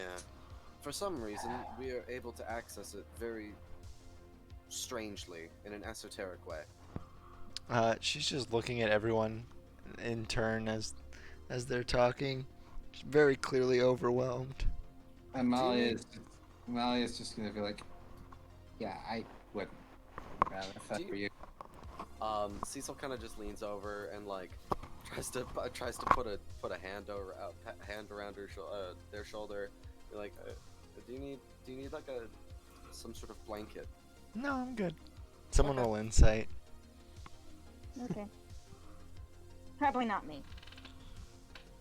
Any? I mean, I can if you want. Catherine. The way that Dirt Scritch looks at you has My it, heart it aflutter. has now spread to the way she looks at everyone. She thinks you're all insane. Why am I That's being- fine. She thinks I'm you're all not completely off your rocker. I am positively insane Fair enough. to be with you guys. Mm-hmm. Albus is the only one. Albus is like, I just build things. Don't look at me. Albus. No. He has a right to think I am insane. Because Look, I am with you guys. I'm still with you guys. I'm still Yeah. traveling. That's Alright. fair. Alright, insane by Caldplus then. Association, yeah. Right. Yes. Anyway, What? Are all the cats trying to get my attention now? Guys, you gotta wait. anyway, there's. I mean, I don't like to say this, guys, but since there's not been a lot of light recently, waiting for daybreak's not an option. Yeah. I suppose we travel by night. Also, yes. For Ooh, the you fair- should not travel by night. Well, it's all night now. Yeah, by just for a bit of proof, the fact that it hasn't changed today yet is an after effect of what Are happened. you sure it's not just cloudy? It's This is what it looks like absolutely when not. it's cloudy. We have an airship. We were relatively above that. All right. Well, if it were to be perpetually night, then you remember that thing I mentioned earlier about Tyrassics? Yeah. What are they even there at home? We're all very The foreign. elephant things? No, those are Shipithnes. Tyrassics are like these long constrictor snakes with 6 taloned arm hooks near the front of its muscular body. They're occasionally vibrantly colored, but they can change the hues of their bodies to camouflage with the environment. They are incredibly intelligent, aggressive, and predatory. Do I know what an agate is? Yes. And this sounds like a worse version of that. I see. So I've heard of a naga, which is like a humanoid snake creature with arms like that. Is that what you're talking about? It certainly sounds similar. Oh, I see. Well, I noticed that you have a storeroom. Yes. I suppose if you don't assume that this is just simply cloudy, Could we stay here the night? I have. It's still raining outside. When you were coming up the moss, you saw all of the other buildings on this tree, right? Oh, right, yeah. They're all mine. Oh, shit. Are you a landlord? No, I like building. Oh, good. I was about to slam I need a hobby. Landlord, what a strange term. The Fire Ray probably fancy themselves landlords of the whole canyon. Blast Huh. them all. Yeah, stand them all to hell. 11 years off their lives as well. Such a 11 years is awful. strange curse. I mean, if you want to stay here, sure. I don't really have blankets, but That's fine. We won't cause much sound or trouble or whatever you might. it's really cold in here too. There's not much insulation. Cecil has been wearing, like, this shitty asshole coat for the entire time. It was sweaty everywhere else. It's fine here. Okay, great. Anyways, I'm going to take a bath. And she walks over to one of the large basins. She fills it with a solution out of a fountain. It's kind of bubbly. And then she just climbs in. Well, group, friends, acquaintances among. I say that we check out Aiden again. Eden? I don't care. So let's head to bed. Sound good? I Make guess. this fucking click. Virgil, to give Better you than some being level. awake here. Virgil, as you say that, you notice a giant cockroach crawling up your sleeve. Nope, I nope, think- nope. I think Nope. Cecil just like grabs it off. It's like rude, but I mean fair. This whole He's- fucking yeah, district is gonna be. This is gonna be worse than the fucking cherries. It's gonna be worse Cecil- than fucking. Oh God, Um, see- oh God, help me, you're a city dweller. Cecil is holding the cockroach like a hamburger, as he's just like, Virgil. I have Your some name is tips. just so much. Hmm? I have some tips that I use for camping. If you're ever nervous in the night, since we're spending the night here, one of the things that you can do is just try and remember things that are similar to the forest that you can find in a city, like this cockroach. He holds it up as it's skittering around, looking absolutely terrifying. Looks a Do bit I like have to? looks a little bit like a rat, huh? Well, I mean, I think it's good. Character building. No. Well, staying. I like camping. I'm glad you do. You know what See? camping reminds me of? Oh, The what's fucking that? alley in the Eshavai. Well, I mean, that should be reminds you of home. That's good, right? It's not home. Spoken It like was someone hell. not from Hmm? Eshavai. Yeah, it's hell. But I mean, it's our hell, right? No. So unpatriotic. Right, fine. Go back to the ship if you want to. Anyways, let's get to sleep so we can go to the strange dimension and fight ghosts in hell. Why do you sound so excited about that? Oh no, it's Because we're completely going to a strange sarcastic. dimension and fighting ghosts in hell. Just so you know, like Virgil, Cecil sounded extremely sarcastic about that. He's not thrilled about any of this. You didn't say it with Cecil's usually sarcastic tone, so it threw me off a bit. Just as you're all saying this, you just hear a shout from one of the lower buildings. Are you actually gonna set yourselves up for the night, or are you just gonna stand there and yell for the rest of the evening? Cause I'm fine your way. I'm heading to a Alright, house. give me time to decide. Okay, so Cecil walks over to one of the houses and like Some of the houses are like way smaller. Like you find a Cecil- couple that are just barely able to accommodate literally only your bodies. It looks like this tree. It just has a bunch of shit grown off of it, as if this is where Dirt Scritch just plays Minecraft. that's epic. So Cecil fine. takes one of the.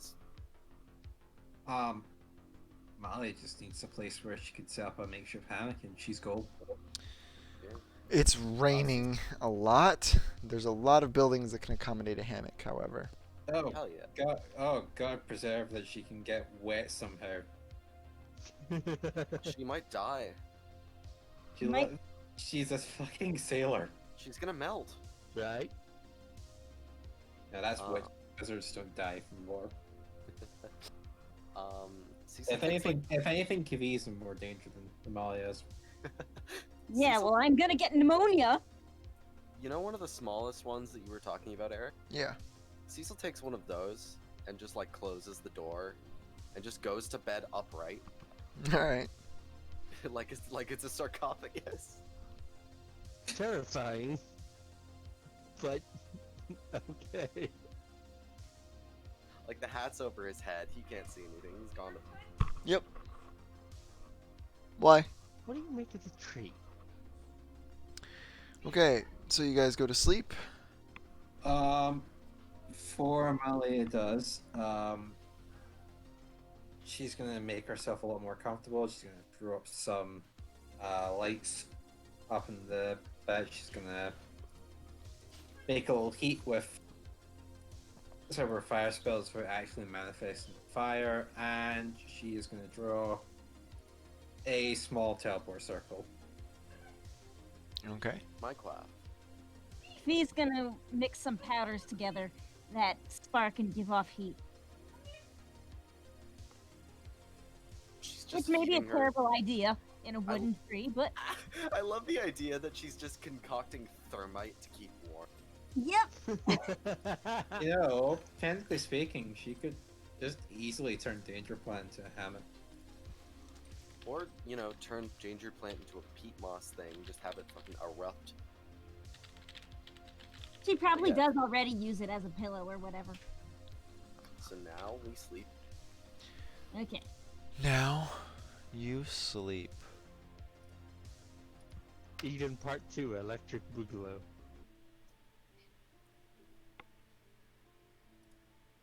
I've had rhythm bot off this entire time. Oh my god. Forgive me, Eric, for I have sinned. It's okay. Some of you guys just don't listen to the music. That's fine. It's mostly for the recording anyway. So, Good music. you guys, this is a little different. You all have the firm memories of when you first awoke with the staircase leading down in the hole in the center of the Cloud City Plaza as it moved interdimensionally towards the sewers, but there is no such transition this time. You feel a very thick darkness around all of you, and a very sickening sense of slow, consistent motion as the cold feel of brass makes itself known to the side of your face, Virgil, as you're lying down, and underneath your legs, Cecil and Amalia, as you're sort of sitting down, slumped against a strange mechanism. You all come to awake on this large, very slowly rotating brass gear. It's being moved by another slightly smaller gear attached to another large one, all forming this incredibly complex sort of prison that you don't really see anywhere out of except down below you through some of the gaps in the gear that you're situated upon is this infinite darkness, this yawning chasm of emptiness that just fills you with dread whenever you look at it. Yikes. Well, at least we're not. At least it's not being stuck out in the rain. I don't suppose you want to go skydiving again, hmm? No, but Virgil, Hmm? if we ever see dirt scratch guy, dead body, you and me are gonna dissect the f out of it, right? Just on general We have- principle. On principle, because we have to look. The Because way I he's a see jerk. it is, Do none of you exactly? And if we do none of you Sorry. have hobbies? Yeah, we're discussing it right now. yeah, Amalia. Never mind. look, Let's the just best way to figure Look. out how to help these people in the future I think it's is our. to kill a few people now. Right. See what we're dealing with and You how we know- can help them. You know, Virgil, I think I'm beginning to get. Well, this is Why all do I feel a chill run down my back? fantastic. Let's get to work though. Let's see what can we do here. This seems like a very interesting little area we found ourselves in. Cecil looks First, around.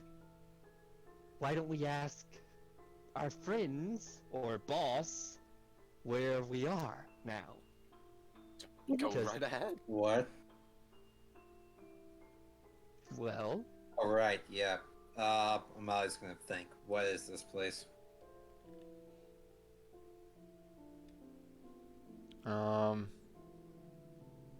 Place town. You think, and Therefore you are. it's not immediately coming to you. Okay. Well, alright. human resources seem busy. Let's have a My look. turn then. Hey boss, where are we at? And he touches the fucking corkscrew scar. Nothing. Alright, so Cecil No answers uh, here either. Cecil gets up. Is there anywhere to go? Anywhere even remotely feasible in which we could progress? That isn't, you know, the infinite living So- darkness. So you're on this gear, and Yeah. it's sort of, it's rotating because of another gear, and this sort of machination extends all the way around you in every direction except for down, and Alright. there's some like weird gaps that you might be able to slip through onto another gear, but you can't see any feasible destination to go to. So Cecil looks at Virgil, grins, and says, "Well, I suppose we're going skydiving again." And meanwhile, we Because have that worked so well plot. for you the first time. is that that glimpse of a machine that she got from looking at into the mind of what was it again that she had to make a save against? We don't know. It was, I'm pretty sure you were looking closely at the thing that stretched over the Sylvan district. Okay, well the point is I had a vision of a machine and it nearly drove me nuts. So now I'm mentally asking, is this part of that machine? Yeah, you intrinsically know that it does. It immediately pops back some memories.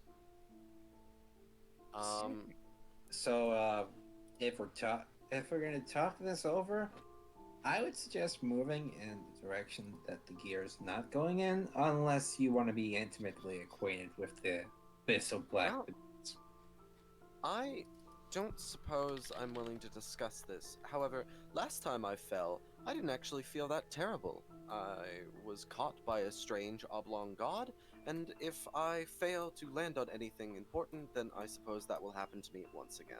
All So, right, you Geronimo, go as they first. say. Or, And Cecil, or alternately, you could just fall forever. as she's saying that, Cecil jumps down, and I holding hate his him. hat,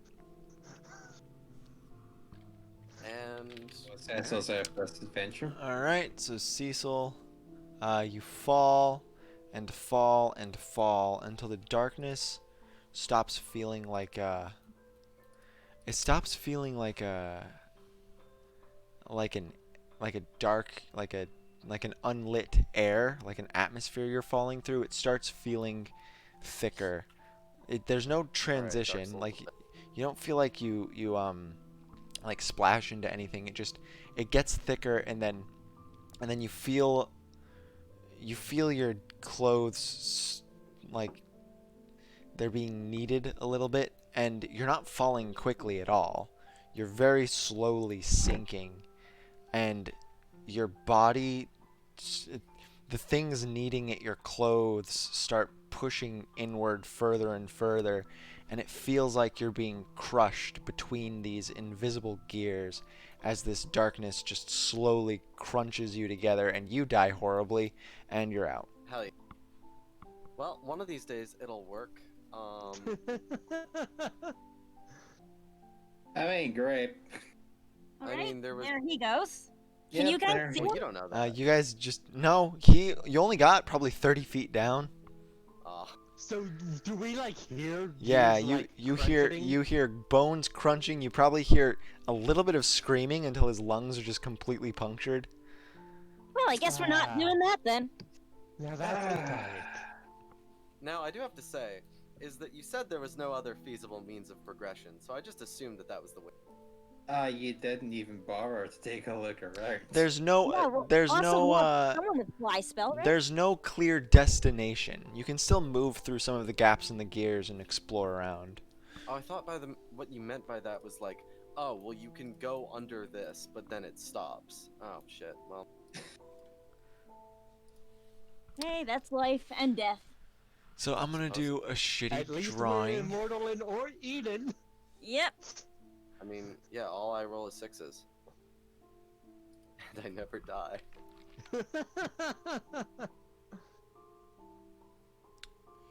So here is your guys' gear.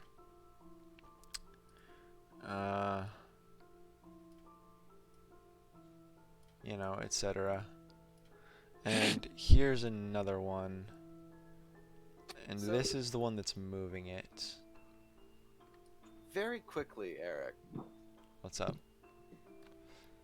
Maybe it's just because I've played Dark Souls, and thus when I see big ominous hole, I think, oh, that's a point for. If something like, if something very clearly is just like, oh, there's nothing to be learned here. It's just a death pit. Typically roll Don't make it so investigation, alluring. and I'll give you stuff. Don't make it look like it's cool, okay? Like, We do, in fairness to Fergus, we do know that one of their their prime mode of, go is what's the coolest thing I can do in this situation. Like, you make a cool hole that looks like it goes to nothing. I want to see Right. what that is.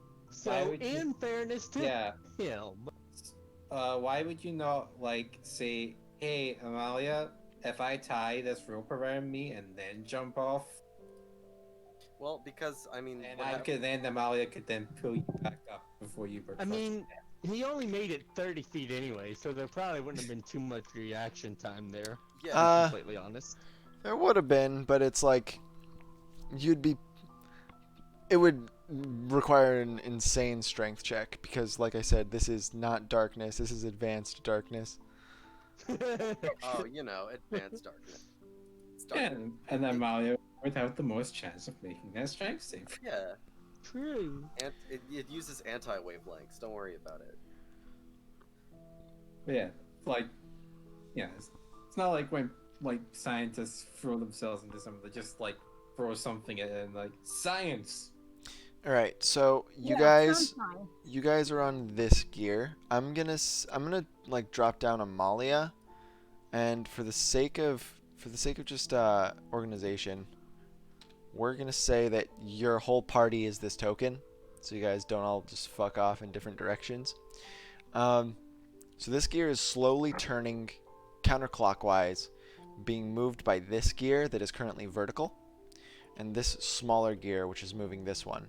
This one is parallel to yours, but it's 20 feet higher. It's at the top of this gear as opposed to next to it. Wait, how is a gear that's at a 90-degree angle meshing with the teeth instead of just catching on it? There's a smaller one between them. Okay. All right, Here, I'll draw it. I don't want it to be a clusterfuck. Okay, I'll take your word for it. There you go. There's a smaller one. These are my shitty counterclockwise there. So Amalia is going to start moving up the gear until she gets to the apex of it, which would be up here. That's the north side. You're not it's not vertical. It's horizontal, and you're on top of it. Oh, okay, that's fine Hope then. no one gets motion sickness. Okay, so we're not in danger of falling. That's fine. So Amalia is going to launch an investigation, see what's what. All right, go ahead and roll.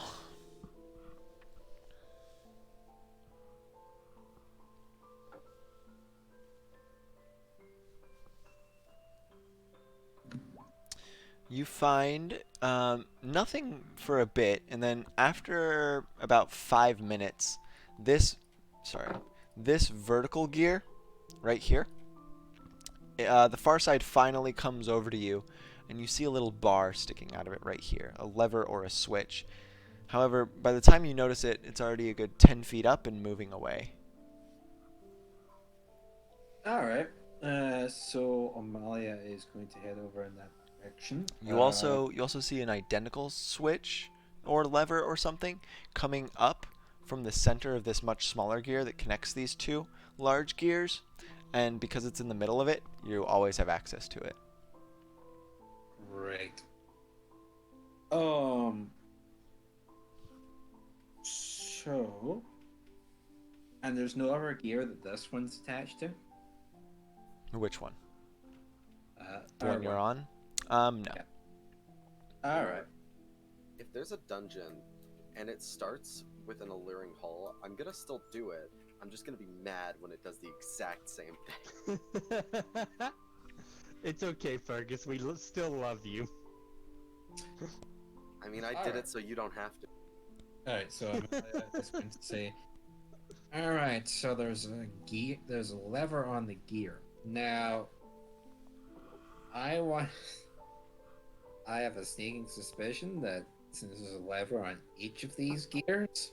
Well, it's just the small one, and then there's one on this one that's turning around. There's no lever that's on your gear, and from what you can see, there's none that's on this one, but it's 20 feet up. You can't really examine it that closely, and this one's too far away for you to really see clearly either.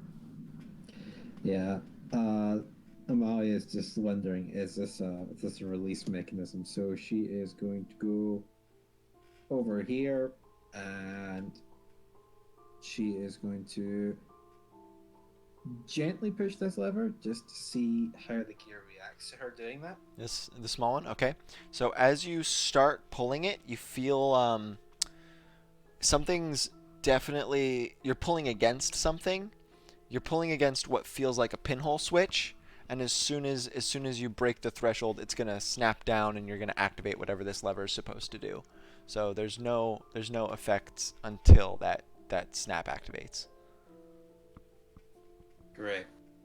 Okay. In other words, DM's giving you a chance to back out. No, I'm just telling them that he can't preview. All right, let's pull this lever. All right, so you pull the small one, and the rotation of this one starts to slow in conjunction with the rotation of all of the other gears. And then after it halts, it starts spinning the other way. But hold up. As it's spinning the other way, nobody else is watching it spin the other way except for you. They are all retracing their steps, and after a couple minutes, you hear more loud crunching from below as Cecil reforms and ascends until he's standing back on the gear. After it gets And to then the Abraxy shows up. after it gets to the first point you remember, the gear slows down and it starts spinning counterclockwise again. Wait, can you read? We just went back in time, kind of. Okay. But Oh, only shit. Amalia saw. All right. So wait, Alexander, I guess. am I no longer like canned dog food? Nope. Your person. Oh, okay. Oh, good. But So you don't know that it's an endless hole, but Amalia does. Amalia knows what would happen if you jump. She so- can warn. So Cecil, hold up. yeah. You're gazing alluringly at the abyss, but you smell something, and it's coming from above you. Okay. Cecil looks up. there is a shadowy figure sitting with its legs dangling off of the edge of this gear. It's looking down at you and slowly rotating clockwise. So it's rotating away from you, but it's regarding all of you. Cecil kind of attempts to follow it and just like, oh, hello. It just gives you a cordial little wave. I don't suppose you were. I don't It's suppose it's that on the gear you- that's 20 feet up. Like it's all the way up here. You're down with Oh, Amalia, shit. All right. And it's- so Cecil's. and this one's rotating away from you. I'm gonna Huh. do more arrows because those look like they helped. So Cecil kind of regards it and it's like, Amalia, did you see that shadow? I see the shadow fell. There was one up there. Yeah, Amalia. After Cecil started regarding it, you obviously started paying attention as well. Yeah. Amalia's just gonna repress the memory of Cecil being crushed into goo for a brief moment, and gonna look up at that. Hmm. Eric, I'm gonna assume that Cecil has no recollection of that memory. Not even a little bit. Epic. So Epic. He's Do gonna it dive again. in again. Again. I mean, if you do, Amalia's like gonna let you and then pull it back again. And then- Aw. And then maybe on the third time she'll like so then Amalia looks up there and it's like, yeah. So if I remember correctly, those things are supposed to be echo. Means someone on the other side? So Does it look like a shade? it Or an- it kind of does, but also shades in the way that you've seen them shouldn't be visible against flat darkness like this one is. This one looks slightly different. A little more Okay. tangible as opposed to just a smoky existence. So Cecil kind of like walks back over to the to the To the what? To the the pit. The edge of the gear? Yeah, the thing that he had jumped off originally. Okay, so If that's a possibility. all of this is horrible darkness that crunched you up. All right. So Everything around the gears. You're on a floating machine in darkness. for some reason or another, the adrenaline of being in the gamer dimension has worn off, and he takes a step back and thinks about it. And he takes, a coin and just kind of like tosses it down there just to see what happens. before he jumps down.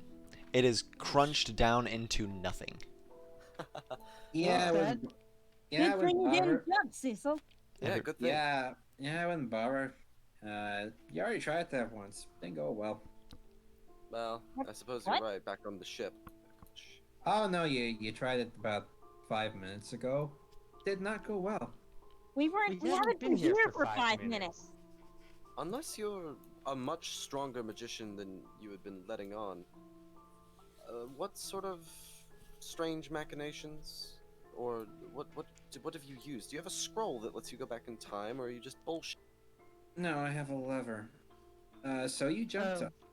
You jumped. Lever. We all mourned your death in the traditional way, Sure. You don't have to lie. Keep being messy. and then I pulled this lever over here. The gear went backwards. I think because I was the only one touching the lever, I was the only one that saw it happen.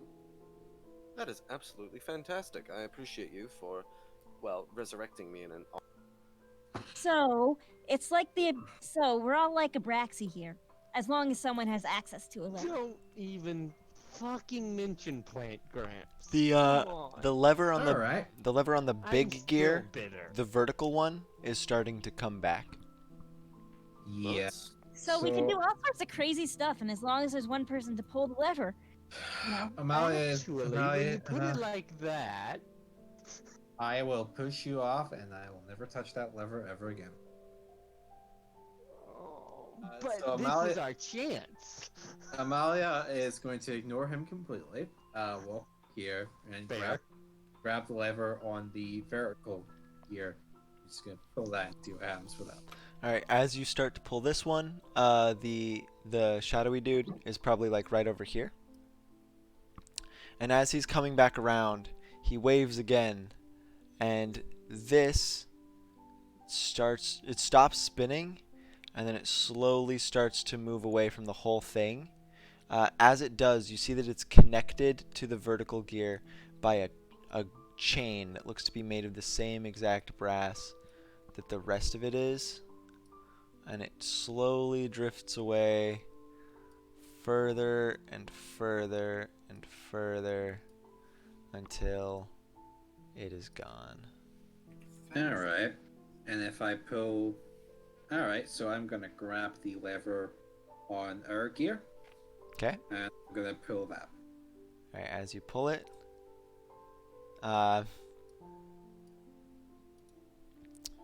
slowly starts to come back.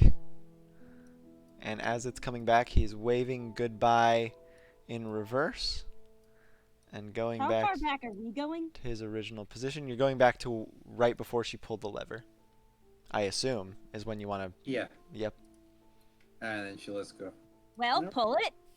I mean, have. it's good for it's a good test. Yeah, I already did. Oh. So if you Wait, how put... do we know you did? Wait, can we each like have a turn pulling it once?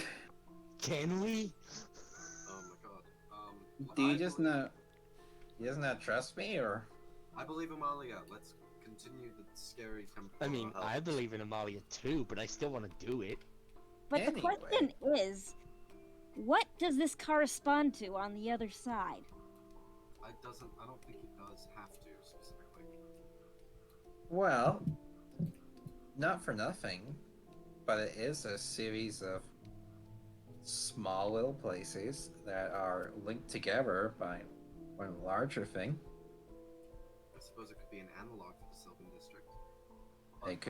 It could be an analog for a tree Could be. with all the little buildings. All things considered, now that I'm very well aware that jumping down strange holes will likely end in my death or the consumption by God, let's just continue down the set path for a little while. Alright, so the good news is, that gear up there will move if we pull the lever on this one, but we need to be on it first. Okay, give me a rope. Malia passes the length of rope over. Cecil attempts to hook a lasso on top of one of the gear. On one of the teeth? Yeah, on one of the teeth, and Alright. just pull himself. The vertical gear or the one that is 20 feet foot up one. Okay, so you lasso it on. It's pretty easy. And and you're just gonna swing off. So Right, as you climb up. yeah, as you hook it around, you get it around the tooth just fine, but the tooth itself is kind of sloped so that it doesn't have a lot of traction. So does it just fall off? I mean, if you feel like it might, if you were to burden it with your entire weight. No, that's what the lever's for. Right. Can I roll Oh god. Can I roll acrobatics to just try and finesse my way up? Yeah, sure. 26. So you Shit. you lasso it around one of the teeth, and you wait for it to be as far away from you as possible, and then you run and you swing, and as you swing, so you're right here, and by the time you Yeah. jump, the rope is right here. So you swing, Nice. it pulls you around, and right as the rope loses all traction, your momentum carries you to here, and then you tug really hard, and Yeah, you Cecil manage. just trebuchets himself on top of it. Exactly. You pull yourself over to here. You grab the edge. You barely manage to. Lots of adrenaline. Some American Ninja Warrior bullshit, but you're up there Yes. now.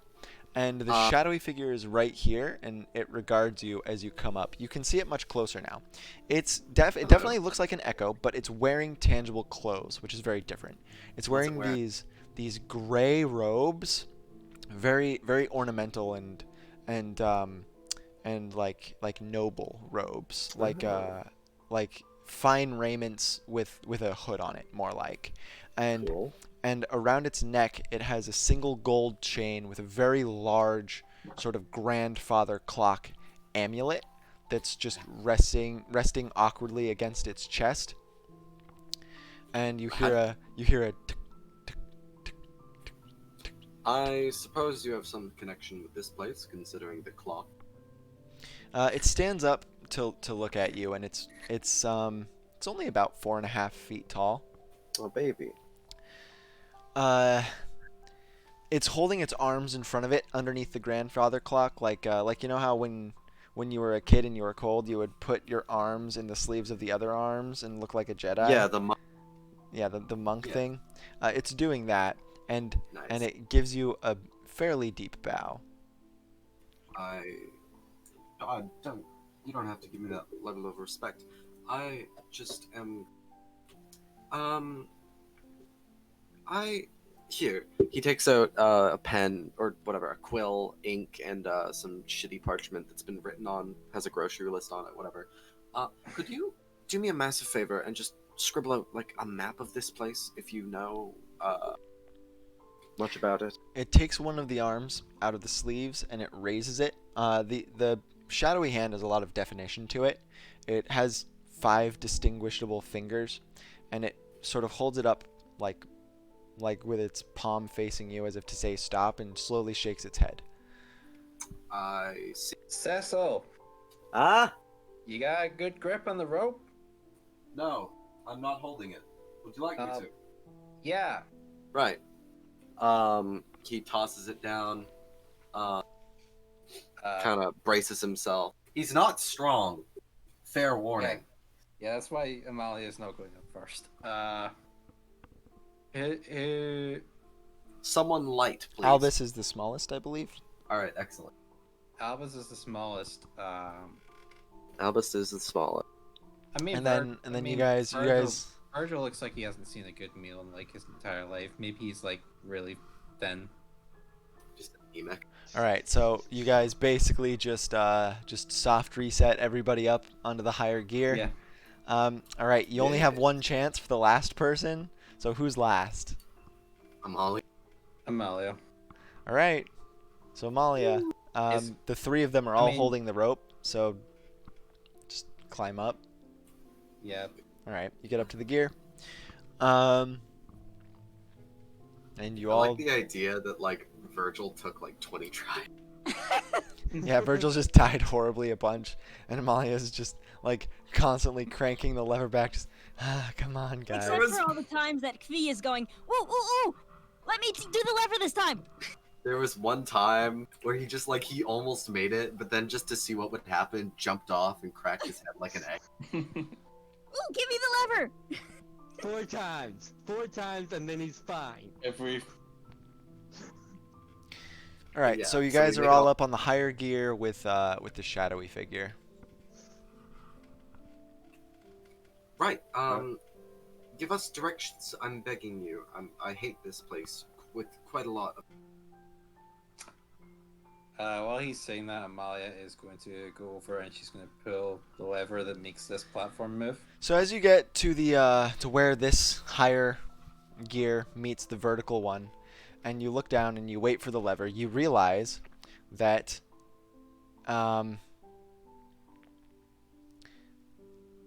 it's the lever on the vertical part is not moving anymore. It's as the vertical gear revolves, something's keeping the lever attached to it perpetually on the very bottom. Ooh, something doesn't want us playing with their lever. Well, Yeah, well, fuck him. Yes, exactly. Amalia is going to grab the rope. She's going to try and lasso the lever. You're gonna fish for it. Yeah. All right, it takes you a couple minutes to get a good fastening on it after getting the lasso knot correct, and then you tighten it and you tug it, and the rope slowly starts to strain as you're holding it, and the gear you're on starts to pull away. You hear a chink chink chink chink chink chink chink chink as the gear you're on starts to move along the chain. And All right, Amalia's gonna try and on lasso, yeah. roll sleight of hand because you have a pretty small window to do this. Yeah, and if she fails, she's just gonna like cut her losses and cut as much off as she can. So let's. How long of a length of rope are you using? 50 feet. 50 feet? Okay.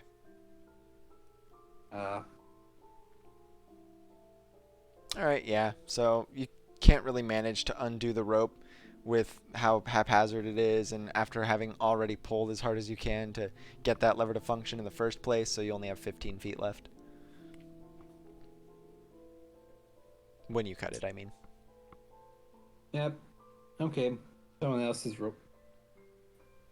I suppose you can use mine. I'll give it a crack. Well, we'll wait and see. Alright, you were talking to this guy here? Yes, I was. I was trying to get directions, but he politely declined my request. He sort of cocks his head at you and shakes it. Oh? Oh, then I must have misunderstood. Apologies. Roll insight. Okay. This isn't one of the ones I can just speak to. He declined the pen. Oh. Oh, you meant the pen. Okay. Do you want the paper? Is the paper good? It holds up the hand again and shakes its head. Well, alright. Oh, then how, are you giving us said directions? Apologies for my rudeness. I have very little knowledge about most things. After about a minute, and these remaining group of 4 gears slowly fade in the distance before they're swallowed up by darkness, and you guys are chink, chink, chink, chink, chinking along a chain just in the middle of this massive vacuum. God. It shrugs. You don't know your way around either? Do you understand what we're saying first before we get anywhere else? It nods to you, Amalia, and then it looks at you, Kavi, and shrugs again. It looks kind of helpless.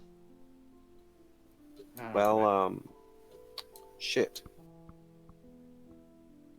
It holds up a finger and then holds out a hand for something. The pen? For maybe. Cecil just kind of like cycles through everything he owns until it accepts. What would you say you hold out that is of the least value? The least value? Oh, you better piss. No. Probably like his hat. His hat? Yeah, he tries everything. His hat has the least value to Cecil? Yeah. All right. Yeah, he You can just get a new one, I guess. He gestures for your hat. Cecil takes his hat off and hands it to him. It's not even his hat, it's Frederick's. That's right. Okay, true. He takes the hat, and the hat starts to, in his hand, incredibly rapidly age and crack until after about 30 to 45 seconds, it has completely turned to dust and just Impressive. wafts off into the vacuum. God, I suppose I owe him a new hat. Well, that'll explain why he can't write things down.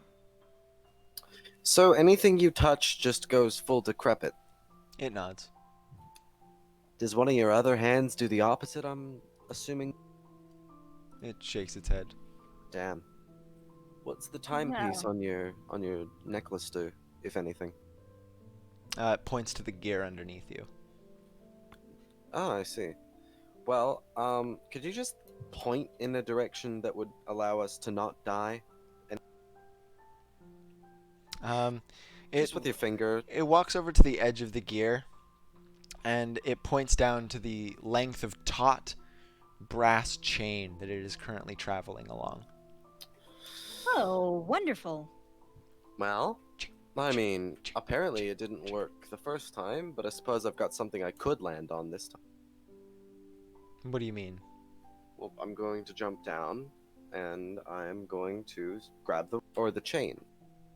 So just to paint a clearer picture, because I Okay, might not be. Thank you. You guys are on currently a horizontal elevator that is on a chain. Oh, the so elevator chain is vertical. The chain is horizontal, and the gear is being held up by the chain, and it's moving along its length. There's nothing above you, nothing below you, and the gears that you were on are so far in the distance that you can't see them anymore. So we're currently on a platform that's moving. Yeah. So Yes. one of two things would happen here. You would jump off in one direction, be left behind, or you would jump off in the other direction. The gear No.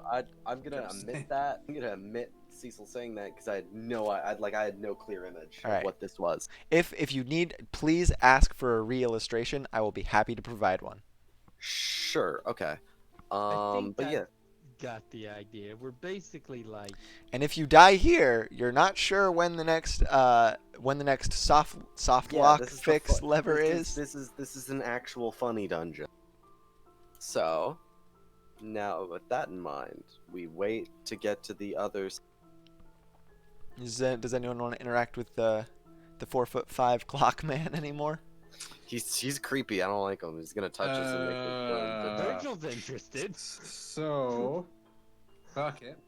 I want to try and figure it. There's no point in rolling Arcana on it, is there? I'm not gonna be able to discern. Who knows? Fuck it. Sure, why not? I'll be right back. How does Roll your dice. Time Wizard work?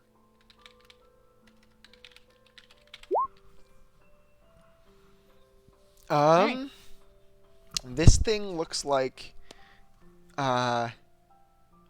you might be looking at what is actually a denizen of this place. As in like this thing doesn't look like an echo at all. This thing might be the drowned king of this place. But less hostile. Of course, he hasn't been dragged into, another world against his will. Alright. So, based off this, I'm gonna try thinking about this guy. Do I get any information? Yes. This is the timekeeper. Okay, so Amalia closes her eyes. So, timekeeper, is it? Just looks like it's waiting for you to keep talking. Are you this is your home. It's not, you're not like the echoes? It's just waiting for you to keep talking. Alright, I guess I have to ask, are you like the ruler of this particular part of where we are, Eden?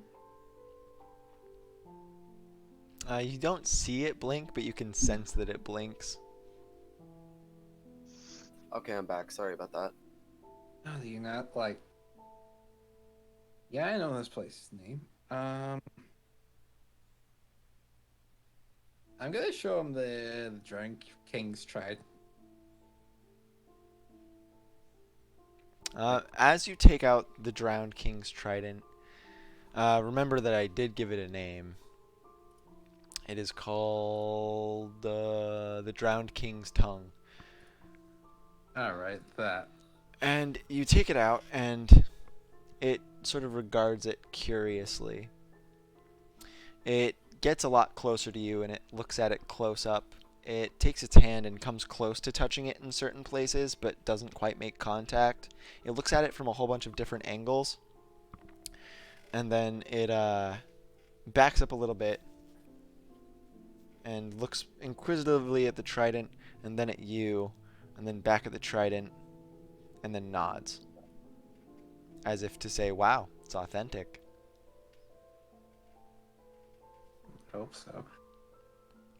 So, the previous. So hold on. As it communicates to you that it's authentic, you thought earlier what the name of this place is, and it feels like the block on that information is lessened. Let me make sure I'm spelling this right. Yeah. The Bible name. It is called Antikythera. Oh, like the mechanism? The place that it's named after, but yes. So it's a primitive computer. No. It might be. Antikythera? Alright.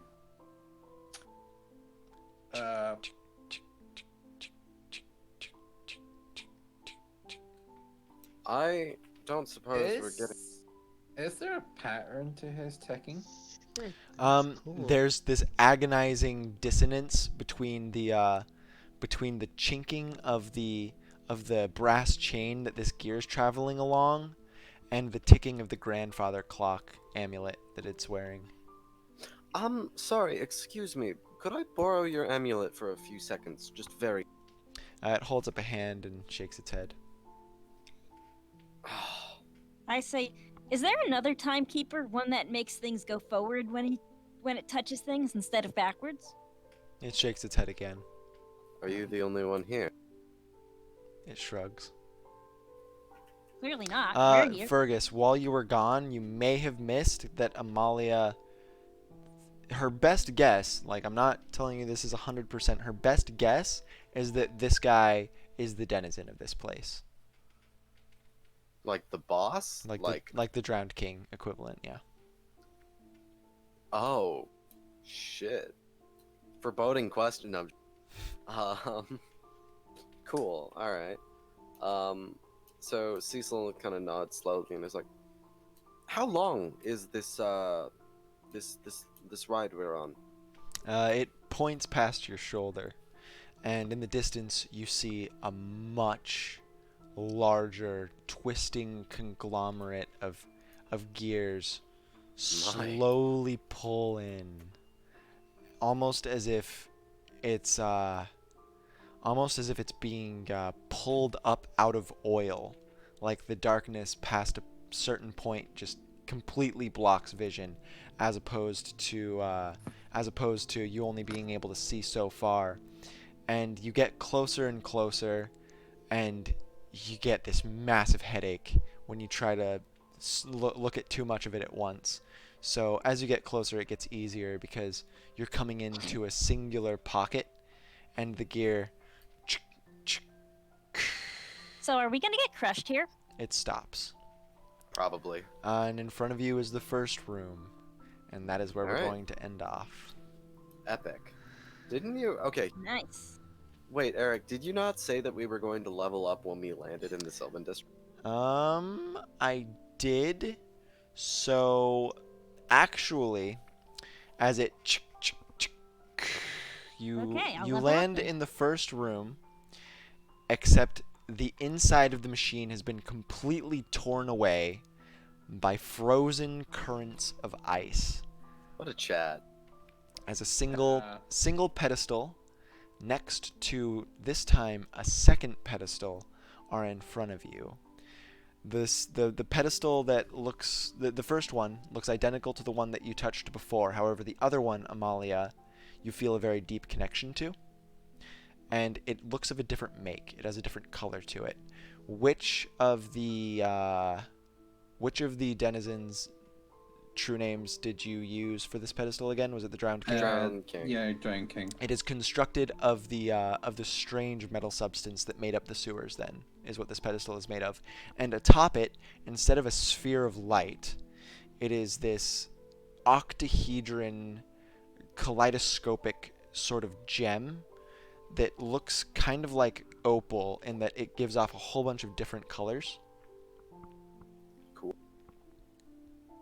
And that's for you. Alright, I'm gonna take it.